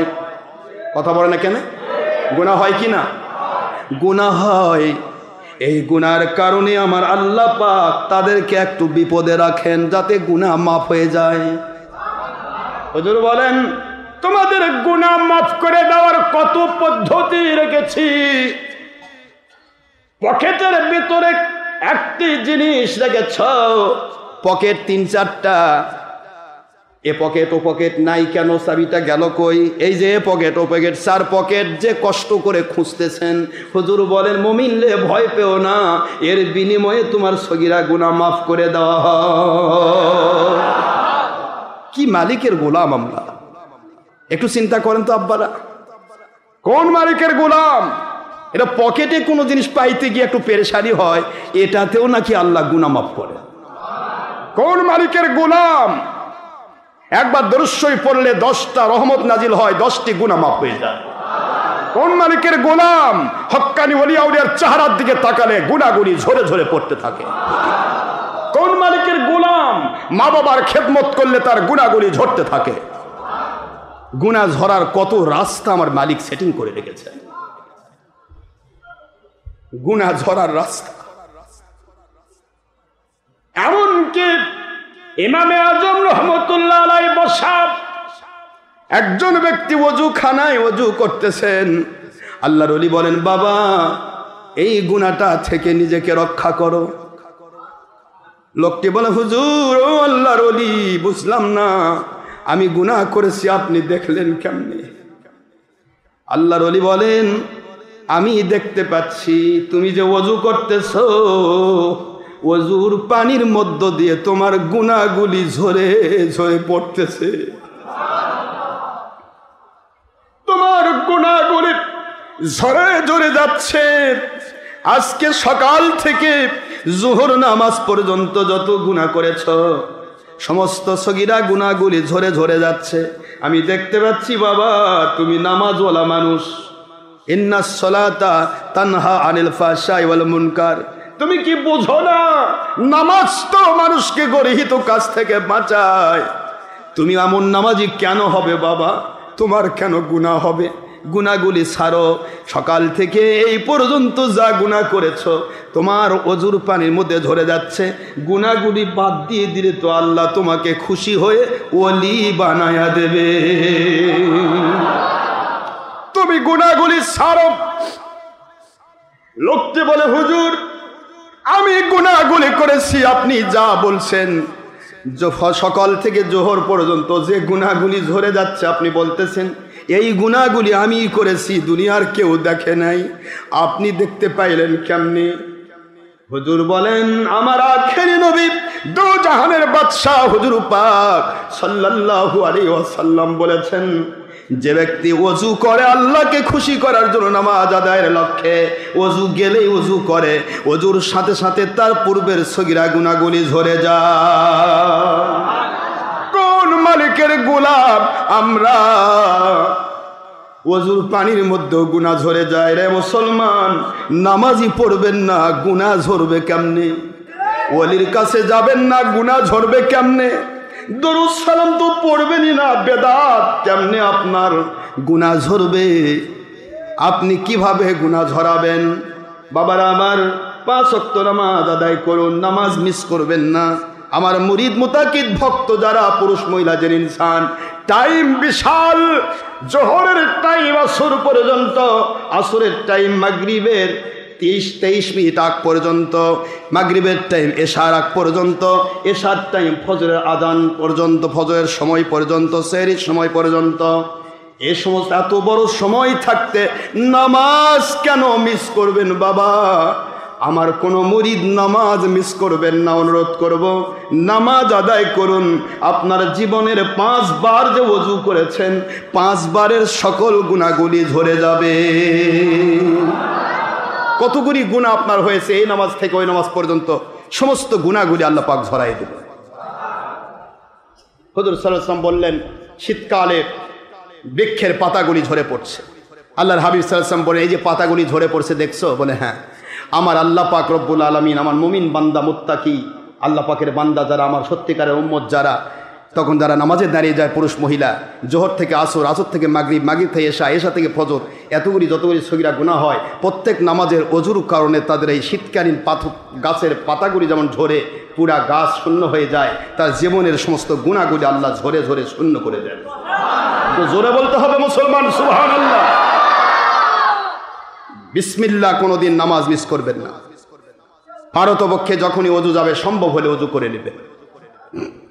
ওযু অবস্থায় থাকলে দুটি জিনিস হয়, আপনি যে গাড়িতে আছেন ও গাড়ি কোনোদিন অ্যাক্সিডেন্ট হবে না, আর অ্যাক্সিডেন্ট যদি হয়ও আপনার কোনো ক্ষতি হবে না। সুবহানাল্লাহ বলবেন না? ওযু অবস্থায় থাকলে দরুদ শরীফ পড়া যায়, বিনা ওযুতে দরুদ হয় না, মনে মনে পড়া লাগে। ওযু অবস্থায় থাকলে আপনি দরুদ শরীফ পড়তে পারবেন। আল্লাহর হাইওয়ের উপর যতক্ষণ দরুদ পড়বেন রহমত আপনাকে ছায়ার মতো ঘিরে রাখবে। এগুলি হলো অস্ত্র, দুনিয়াতে বেঁচে থাকার অস্ত্র। আমাদের ডিনামাইট লাগে না, আমাদের কখনো 100 বোমারো 52 বোমারো বোমান লাগে না, আমাদের কোনো দিন AK-47 রিভলভার লাগবে না, আমাদের স্ট্যান্ডগান ব্র্যান্ডগান লাগবে না। আমাদের একটাই অস্ত্র, আমার মালিক খলিক রবের কাছে আমরা শুধু দোয়া করব, মালিক তার পক্ষ থেকে ফেরাউন নমরুদকে যেরকম পানি দিয়ে আর নমরুদকে মশা দিয়ে মারছিল ওইভাবেই সৈন্য পাঠায় দেবে। এটা সুবহানাল্লাহ বলবেন না মুসলমান? ওইভাবেই পাঠাবে।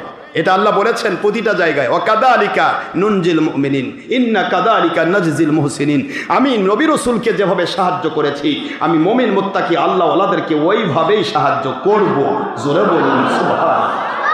এটা আল্লাহর দায়িত্ব, এটা আল্লাহ পাক হক করে নিয়েছেন। বাবারা, ভয়ের কোনো কারণ নেই। গুনাহ চারদিকে যত বেশি আপনি ওলি হওয়ার পথ তত খোলা। চারদিকে গুনাহ হচ্ছে, আপনি গুনাহ করবেন না। আমার মালিক বলে, ফেরেশতারে ওলি বানাবো কাক? ওকে ওলি বানাই দে। হাত বাড়ালেই গুনাহ করা যায়, কেউ দেখতে পায় না। হাত বাড়ালেই গুনাহ করা যায়, কেউ ধরতে পারে না। আমি আল্লাহ ধরবো, এই ভয়ে বান্দাটা গুনাহ করে না। এই বান্দাকে ওলি বানাবো, কাকে বানাবো রে? আমি ওকে ওলি বানাই দিলাম। হাত একটু যদি নামাজ ছেড়ে দেয় কেউ বলার নাই, রোজা ছেড়ে দিলে কেউ বলার নাই, হজ না করলে কেউ বলার নাই, জাকাত না দিলে কেউ বলার নাই, দান সৎকা না করলে কেউ বলার নাই, বেপরদা হলে কেউ বলার নাই, গান বাজনা করলে কেউ বলার নাই, ছবি ভিডিও টিভি করলে কেউ বলার নাই। আমি আল্লাহ দেখব, আমি আল্লাহ কষ্ট পাবো, আমি আল্লাহ অশান্তি দিব, আমি আল্লাহ তার উপর প্রতিশোধ নেব, এই উদ্দেশ্যে সেগুলি করছে না। আমি ওকে ওলি বানাই দিলাম। জোরে বলুন। এইটা করছে, নামাজ রোজা হজ জাকাত ছাড়তেছে না, কোনো আমল সে ছাড়ছে না। আমি আল্লাহ রাব্বুল আলামিন দেখব। ওই বান্দাটা ইচ্ছা করলে নামাজ ছেড়ে দিতে পারত, ফজর নামাজে আরামে ঘুমায় থাকতে পারত, কে ওকে বাধা দিল? আমি আল্লাহ খুশি হব না? এই জন্য আরামের ঘুম, সুন্দর বিছানা, নিজের হালাল স্ত্রী পাশ থেকে উঠে গিয়ে নামাজে দাঁড়িয়ে গেল। আমি একে ওলি বানাবো না, বানাবো কাকে? তো জোরে বলবেন না সুবহানাল্লাহ। আমল বাড়ান বাবারা, রুহের পাওয়ার বাড়ান। আমি অনুরোধ করব, রুহের পাওয়ার বাড়ান। যত আমল কমাবেন রুহের পাওয়ার কমে যাবে। আপনার ভিতরে শয়তান বারবার ফ্রাস্ট্রেশন ঢুকাই দেবে, হতাশা ঢুকে দেবে। যখনই রুহের পাওয়ার কমে যাবে আপনার ভিতর ফ্রাস্ট্রেশন ঢুকবে, হতাশা ঢুকবে। কেমনে হবে, কিভাবে হবে, না জানি কি হয়, না জানি কি হয়, এগুলি ঢুকবে। যখন রুহের পাওয়ার বাড়াবেন, ইবাদত বাড়াবেন, নামাজ রোজা হজ জাকাত বাড়াবেন, সওয়াব বাড়াবেন, দান সদকা বাড়াবেন, আপনি জিন্দেগিতে যত বেশি নেক আমল বাড়াবেন আর গুনার কাজ কমাবেন, আমার মালিক বলেন তোর রুহের পাওয়ার এত বাড়াই দেব, সারা দুনিয়া বোমাবাস্ট হলেও তোকে কেউ ভয় দেখাতে পারবে না। জোরে বলুন সুবহানাল্লাহ। এটা রুহের পাওয়ার বাবা, রুহের পাওয়ার বাড়াতে হবে। রুহের পাওয়ার না বাড়লেই বান্দাটা ফ্রাস্ট্রেশন করতে করতে একসময় হতাশায় ভোগে, হঠাৎ করে স্ট্রোক করে, হঠাৎ করে ব্রেন স্ট্রোক করে, হঠাৎ করে সে হার্ট স্ট্রোক করে, হঠাৎ করে। আপনারা জানেন না ডাক্তার কি বলে? টেনশন করবেন না, বলে নাকি? টেনশন করলে ডায়াবেটিস হয়। টেনশন বলে কি হয়? ডায়াবেটিস হয়। টেনশন থেকে, হতাশা থেকে, ফ্রাস্ট্রেশন থেকে হার্ট স্ট্রোক হয়। ফ্রাস্ট্রেশন হতাশা থেকে একটা মানুষ নপুংসক হয়ে যায়। ফ্রাস্ট্রেশন হতাশা থেকে একটা মানুষ তার জীবনের অনেক শক্তি হারিয়ে ফেলে। ফ্রাস্ট্রেশন হতাশা থেকে স্ট্রোক করে, ফ্রাস্ট্রেশন হতাশা থেকে হার্ট স্ট্রোক হয়, তার ব্রেন স্ট্রোক হয়। এগুলি সব ফ্রাস্ট্রেশন। আমি আপনাদের অনুরোধ করব, পাওয়ার বাড়ান, আমল বাড়ান। মন চাইবে না আমল করতে, শয়তান ধোকা দিচ্ছে। আমলে দাঁড়িয়ে যান, শয়তান পালাবে, আমল করতে মজা লাগবে। জোরে বলুন সুবহানাল্লাহ। একটা ছাত্র ছাত্রী যেরকম পড়ার টেবিলে পড়তে মন, বসতে মন চাইবে না, এটা ছাত্রছাত্রীর নিয়ম। যত বড় ভালো ছাত্র হোক, যত বড় ভালো ছাত্র হোক, আমরা স্ট্যান্ড করা ছাত্র আলহামদুলিল্লাহ, আমরা জানি এটা। যত বড় ভালো ছাত্র হোক, ওই ছাত্র যদি পড়ার টেবিলে যতক্ষণ না বসছে ততক্ষণ পর্যন্ত তাকে বসতে মন চাইবে না। আবার যেই মাত্র বসলো উঠতে মন চাইবে না। কথা বলছেন না কেন জোরে? এইরকমই খেয়াল করবেন। আমলে যতক্ষণ না দাঁড়াবেন, তাহাজ্জুদে লাফায় ওঠেন। ঘুম মেলা পেরেছি বাবা, 50 বছর পার করে দিয়েছি, ঘুম বহুত হয়েছে। তাহাজ্জুদে মিস করবেন না, দাঁড়ায় যান। আমার আল্লাহ কয়, এই রহমতের ফেরেশতা দেখ, এই বান্দাকে কে তুললো? এ তো আরামে ঘুমাতে পারতো, তাহাদের তো ফরজ নয়। কে তুললো? রহমতের ফেরেশতা বলে, আল্লাহ আপনাকে খুশি করার জন্যই তো দাঁড়াইলো। আল্লাহ কর জীবনের গুনাহ মাফ করে দিয়ে ওকে অলি বানাই দিলাম। অলি কারো শরীরে লেখা থাকে না বাবা। অলি হতে পারবেন আপনিও। আপনি সেনজালা হন, অটোওয়ালা হন, ভ্যানালা, রিক্সানা হন, আপনি এতিম হন, অনাথ হন, ফকির হন, মিসকিন হন, অলি হওয়ার জন্য বড় বাদশা হতে হয় না বাবাজি। অলি হওয়ার জন্য বিশাল মাদ্রাসার বিরাট বড় স্টুডেন্ট হতে হয় না। আপনাকে অলি হতে গেলে আমার মালিকের সাথে কানেকশন বাড়াতে হবে। আতিউল্লাহর কানেকশন, আতিউর রসুলের কানেকশন, উলিল আমর বেলায়েতের ওলির কানেকশন যখন আপনারা কন্ট্রোল করবেন, প্রতিটি আমল আপনাকে মধুর মতো লাগবে। আমলে দাঁড়িয়ে যান, তাহাজ্জুদে দাঁড়ান, ফজর নামাজ মিস করেন না, নামাজে দাঁড়িয়ে যান, ইবাদত বন্দেগী বাড়ান। আমি বিশ্বাস করি, আমি মালিকের কসম, আল্লাহিল্লাযী নাফসি বিয়াদি, আপনি আল্লাহর কসম করে বলছি, যে মালিকের কুদরতি হাতে আমার জান, ওই মালিকের কসম করে বলছি, আপনার রুহানি পাওয়ার বাড়ান, গুনাহ ছাড়েন, নেক আমল বাড়ান, আপনার ভিতর থেকে ফাস্টেশন বের হয়ে যাবে। কোনোদিন আপনি স্ট্রোক করবেন না, কোনোদিন আপনার কিডনি পচবে না, কোনোদিন আপনি হার্ট স্ট্রোক করবেন না, আপনার কোনোদিন ডাবি ধরবে না। এই প্রতিদিন খেলে লেফট রাইট করে দৌড়ালেই হবে না, পাওয়ার এখানে বাড়াতে হবে। এই দৌড়ানোর মধ্যে পাওয়ার নাই, পাওয়ার বাড়ালেই হয়, দৌড়ালেই হবে। আপনার ভিতর নাই শান্তি, উপর খালি চাঙ্গা করতেছেন, ভিতরে বাড়াতে হবে। আর ভিতরের পাওয়ার বাড়বে আমলের দ্বারা। সালাতুত তাসবিহ পড়ুন প্রতিদিন। আমার মালিকের দয়া, আমি প্রতিদিন সালাতুত তাসবিহ পড়ার চেষ্টা করি। একবার সালাতুত তাসবিহতে দাঁড়ালে আমার 2 ঘন্টা কোন দিক দিয়ে পার হয় আমি টের পাই না। সালাতুত তাসবিহতে আপনি দাঁড়ান, কত রকমের এক্সারসাইজ আপনার দরকার, এক সালাতুত তাসবিহতে সব আছে। আপনার কত এক্সারসাইজ প্রয়োজন, কি এক্সারসাইজ ডাক্তার দিয়েছে আপনার সালাতুত তাসবিহর মধ্যে। প্রতিটি মুহূর্ত আপনি দাঁড়িয়ে থাকা, বাঁকা হয়ে থাকা, রুকু সেজদার মধ্যে থাকা, আবার বসা, আবার দাঁড়ান। এই যে আপনি 4টি রাকাত নামাজে যদি একেবারে কম করে হলো 300 বার সালাতুত তাসবিহর মধ্যে সুবহানাল্লাহ, আলহামদুলিল্লাহ, লা ইলাহা ইল্লাল্লাহু, আল্লাহু আকবার, এই শব্দটা পড়তে হয় 300 বার। আপনি চিন্তা করে দেখেন তো, কমসে কম একটা মানুষ যদি একেবারেই তাড়াহুড়া করে নামাজ পড়ে, তবুও তার সময় লাগবে কমের পক্ষে আধা ঘন্টা। কথা কয় না? এই আধা ঘন্টা ধরে আপনি একবার দাঁড়ায় থাকতেছেন, একবার রুকুতে গেলেন, আবার দাঁড়ালেন, আবার সেজদায়, আবার জালসায় বসলেন, আবার সেজদায়, আবার দাঁড়ালেন। এই যে কন্টিনিউ আপনার প্রতি শরীরের প্রত্যেকটা পার্টসে যে এক্সারসাইজ হচ্ছে, এই এক্সারসাইজ সারা দিন রাত দৌড়ালেও হবে না। সালাতুত তাসবিহ বানা, ইবাদত করে, মেদ ভুঁড়ি বাড়বে না, পেট বাড়বে না, দাবের সময় কিছুই হবে না। কিসের ভয় পাচ্ছেন? আমাদেরকে আল্লাহওয়ালা হতে হয় বাবারা।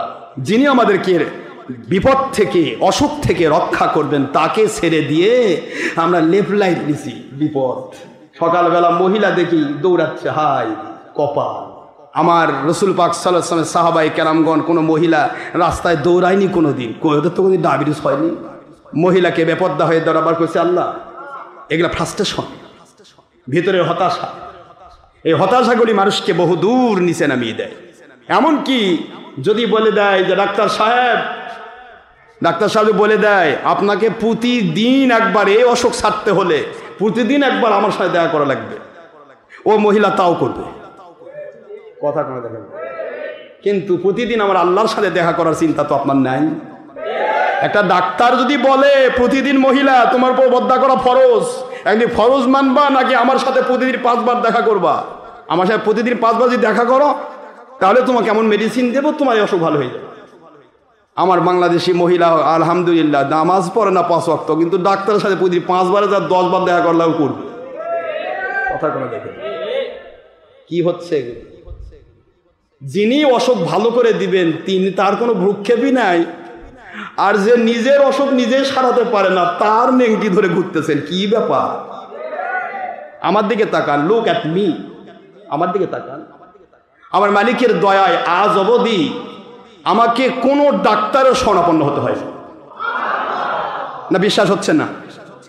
হ্যাঁ, কোন ডাক্তারের কাছে গেছিলাম? আপনি দাঁড়ান একবার বলেন যে হুজুর অমুক দিন আপনি অমুক ডাক্তারের কাছে গেছিলেন।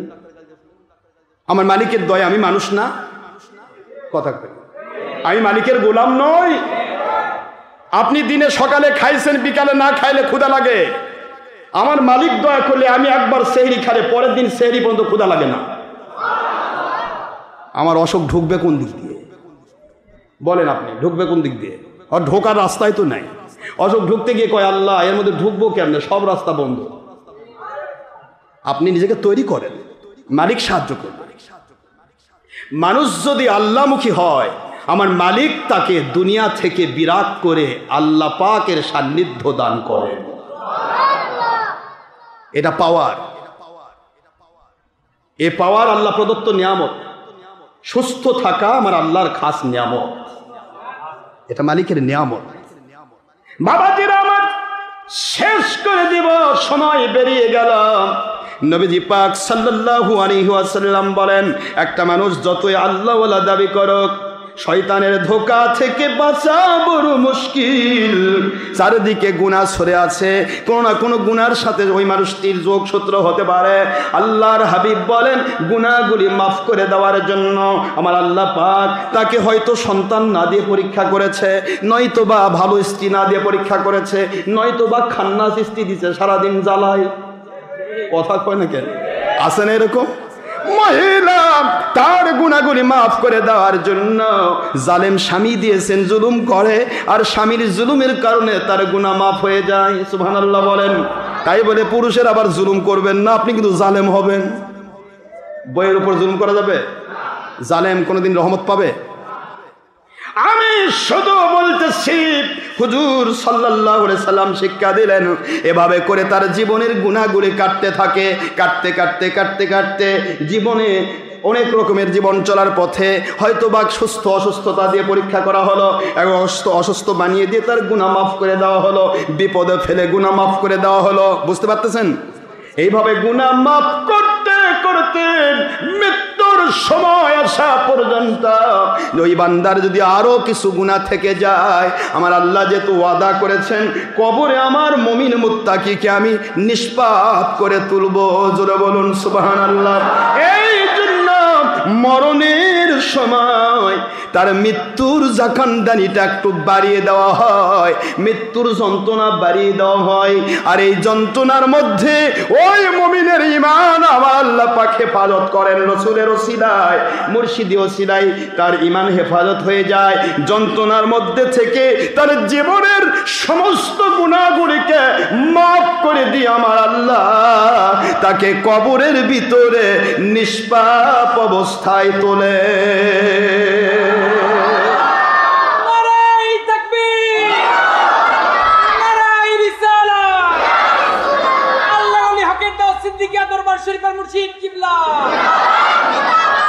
এই জন্য দুনিয়াতে লোকচক্ষুর দেখাটাই দেখানো। আপনার দেখাটা ভুল হতে পারে, ভালো আর মন্দ এটা মালিকের সাথে কানেকশনের ব্যাপার। যার কানেকশন যত বেশি সে তত শান্তিতে থাকবে, আর আপনি দেখবেন সে অশান্তিতে আছে। যার কানেকশন যত কম সে দুনিয়াতে তত বেশি সুবিধা পাবে। আপনি দেখতেছেন খুব সুবিধা, কিন্তু আসলে তার ভিতরে শান্তি নাই। কথা কি বুঝতে পেরেছেন? তো আসুন, আমরা কি আল্লাহ থেকে দূরে সরে যাব? ঈদে মিলাদুন্নবীর প্রস্তুতি নেবেন তো ইনশাআল্লাহ? ঈদে মিলাদুন্নবী সাল্লাল্লাহু আলাইহি ওয়াসাল্লাম সম্পর্কে আপনাদেরকে বারবার বলেছি, হুজুর পাক সাল্লাল্লাহু আলাইহি ওয়াসাল্লাম পৃথিবীতে আসার দিন হলো ঈদের দিন। এইটার চাইতে বড় খুশির দিন আর দুনিয়াবাসীর জন্য কিছুই নেই। এই দিনের জন্যই পেয়েছি ঈদুল আজহা, পেয়েছি ঈদুল ফিতর, পেয়েছি কোরবানি, পেয়েছি আপনার এই যে আমার রমজান মুবারক, পেয়েছি দুনিয়া, পেয়েছি দুনিয়াতে সম্পদ, পেয়েছি আমার আল্লাহর রহমত, পেয়েছি আল্লাহর নিয়ামত, সব পেয়েছি ঈদে মিলাদুন নবীর ওসিলায়। নবীজি পাক সাল্লাল্লাহু আলাইহি ওয়াসাল্লাম যদি পৃথিবীতে নাজিল না হতেন, আমরা মুসলমান দাবি করতে পারতাম না, হয় ইহুদি নয়তো খ্রিস্টান। আর যদি কোনো নবী ওসি অনুসরণ না করতাম, তা হয়ে যেতাম হিন্দু অথবা বৌদ্ধ। নাউজুবিল্লাহ বলেন। প্রশ্ন হলো, যে কথাটা আমি বলতে বলতে শেষ করে দিয়েছিলাম, তিনি ভেবেছিলেন যে দাদা সাহায্য করবে, ইন্ডিয়ান দাদা সাহায্য করবে, কিন্তু ইন্ডিয়ান দাদার আগে কানেকশন হয়ে গেছে হিন্দু বৌদ্ধ খ্রিস্টান ঐক্য পরিষদ, মুসলিমের বিরুদ্ধে সারা পৃথিবী এক। কোন মুসলমানের পক্ষে খ্রিস্টান কাজ করতে গিয়ে হিন্দুর বিরুদ্ধে যাবে না। কোন মুসলমানের পক্ষে কাজ করতে গিয়ে হিন্দু কোনোদিন খ্রিস্টান বা ইহুদির বিরুদ্ধে যাবে না।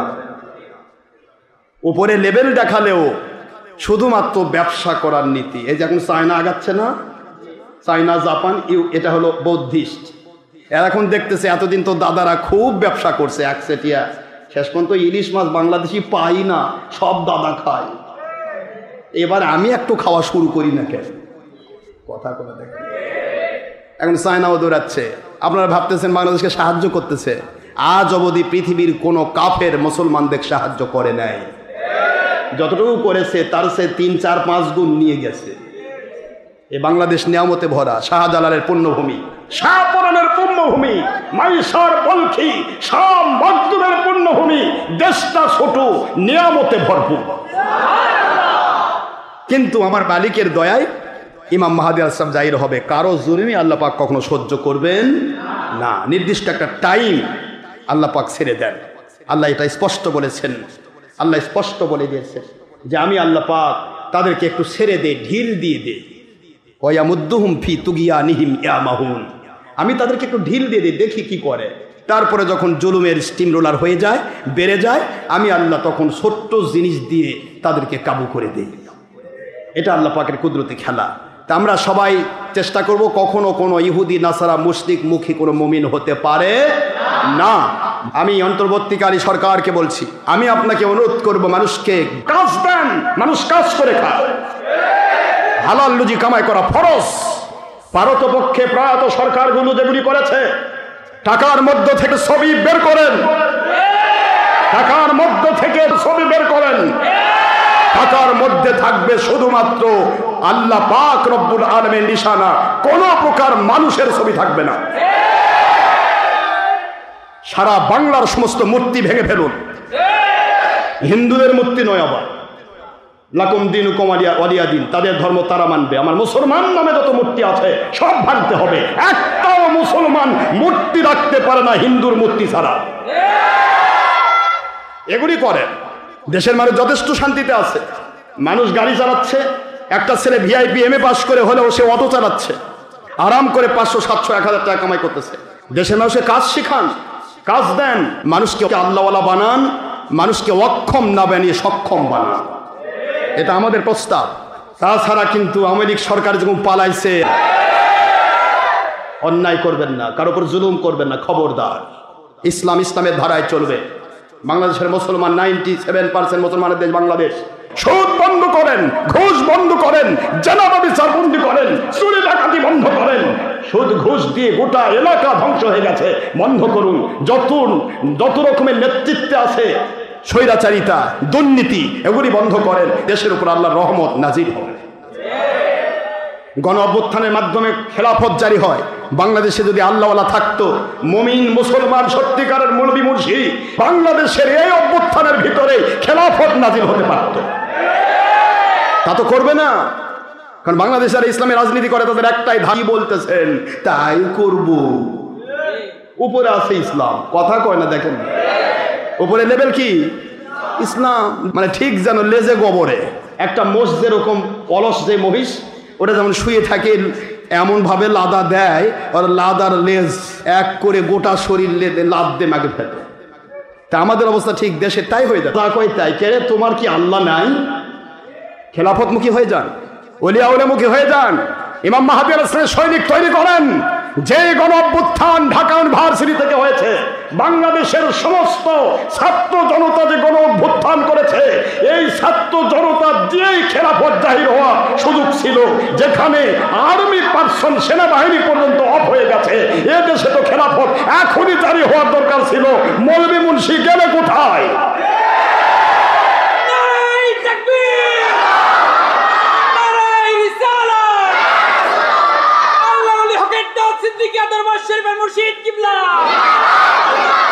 সমস্ত মৌলভী মুন্সির মুখে তালা লাগলো কেন? এই গণ অভ্যুত্থানের ভিতরে তো মৌলভী মুন্সিরা তোমরা প্রস্তাব দিতে পারতে। যত মৌলভী মুন্সি আছো, এখন তো আর্মিও নিজে গুলি চালাচ্ছে না, পুলিশ তো গেছে, কোনো জায়গায় কোনো ইয়া নাই। মানুষের বাড়িতে আগুন না লাগে দিয়ে তোমরা কি এইটা তুলতে পারলে না? এই বাংলাদেশে খেলাফত জাহির দেখতে চাই, কোন শাসক দেখতে চাই না। পারবে না তোমরা, কারণ তোমাদের মুখ কি, তোমরা পারবে না। খেলাফতে যদি তোমার বিশ্বাস থাকতো তাহলে তোমাদের দ্বারা এটা সম্ভব ছিল। সারা বাংলাদেশে কত মসজিদ, কত মাদ্রাসা, হাইরে মৌলবী মুন্সির কত হুকুম দুকুম, ঈদে মিলাদুন্নবী চলবে না, এ চলবে না, সে চলবে না। এত বড় গণ অভ্যুত্থান গেল, তোমরা কেন তুলে ধরলে না? ফির গেল কই? কেন তোমরা খেলাফত জাহিরের কথা বলতে পারলে না? গেল কই? কেন তোমরা খেলাফতের কথা তুলে ধরতে পারলে না? গেল কই? মানুষের বাড়িতে আগুন না লাগিয়ে কেন তোমরা খেলাফতের দাবি তুলতে পারলে না? বাংলার সরকার না এসে আজকে বাংলাদেশে খেলাফতের পতাকা উঠতে বাধ্য হতো।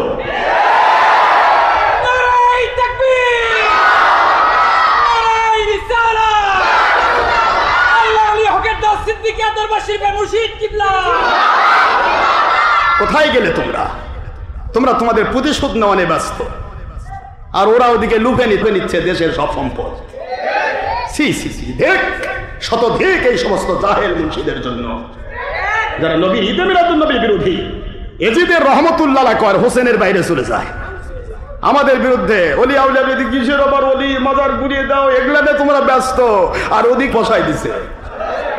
বুঝতে পারলে না মুন্সি বুঝতে পারলে না? শকুনের গরু খাওয়া দেখছো তোমরা? একটা গরু মরে গেলে কুকুর কিন্তু দুইটা আসে খালি কামড়াকামড়ি করে। একটা গরু যদি কুকুর এক সাইডে খাওয়া শুরু করে, দুই কুকুর দুই সাইডে খায়, গোটা গরু খাইতে 7 দিনও শেষ করতে পারবে না।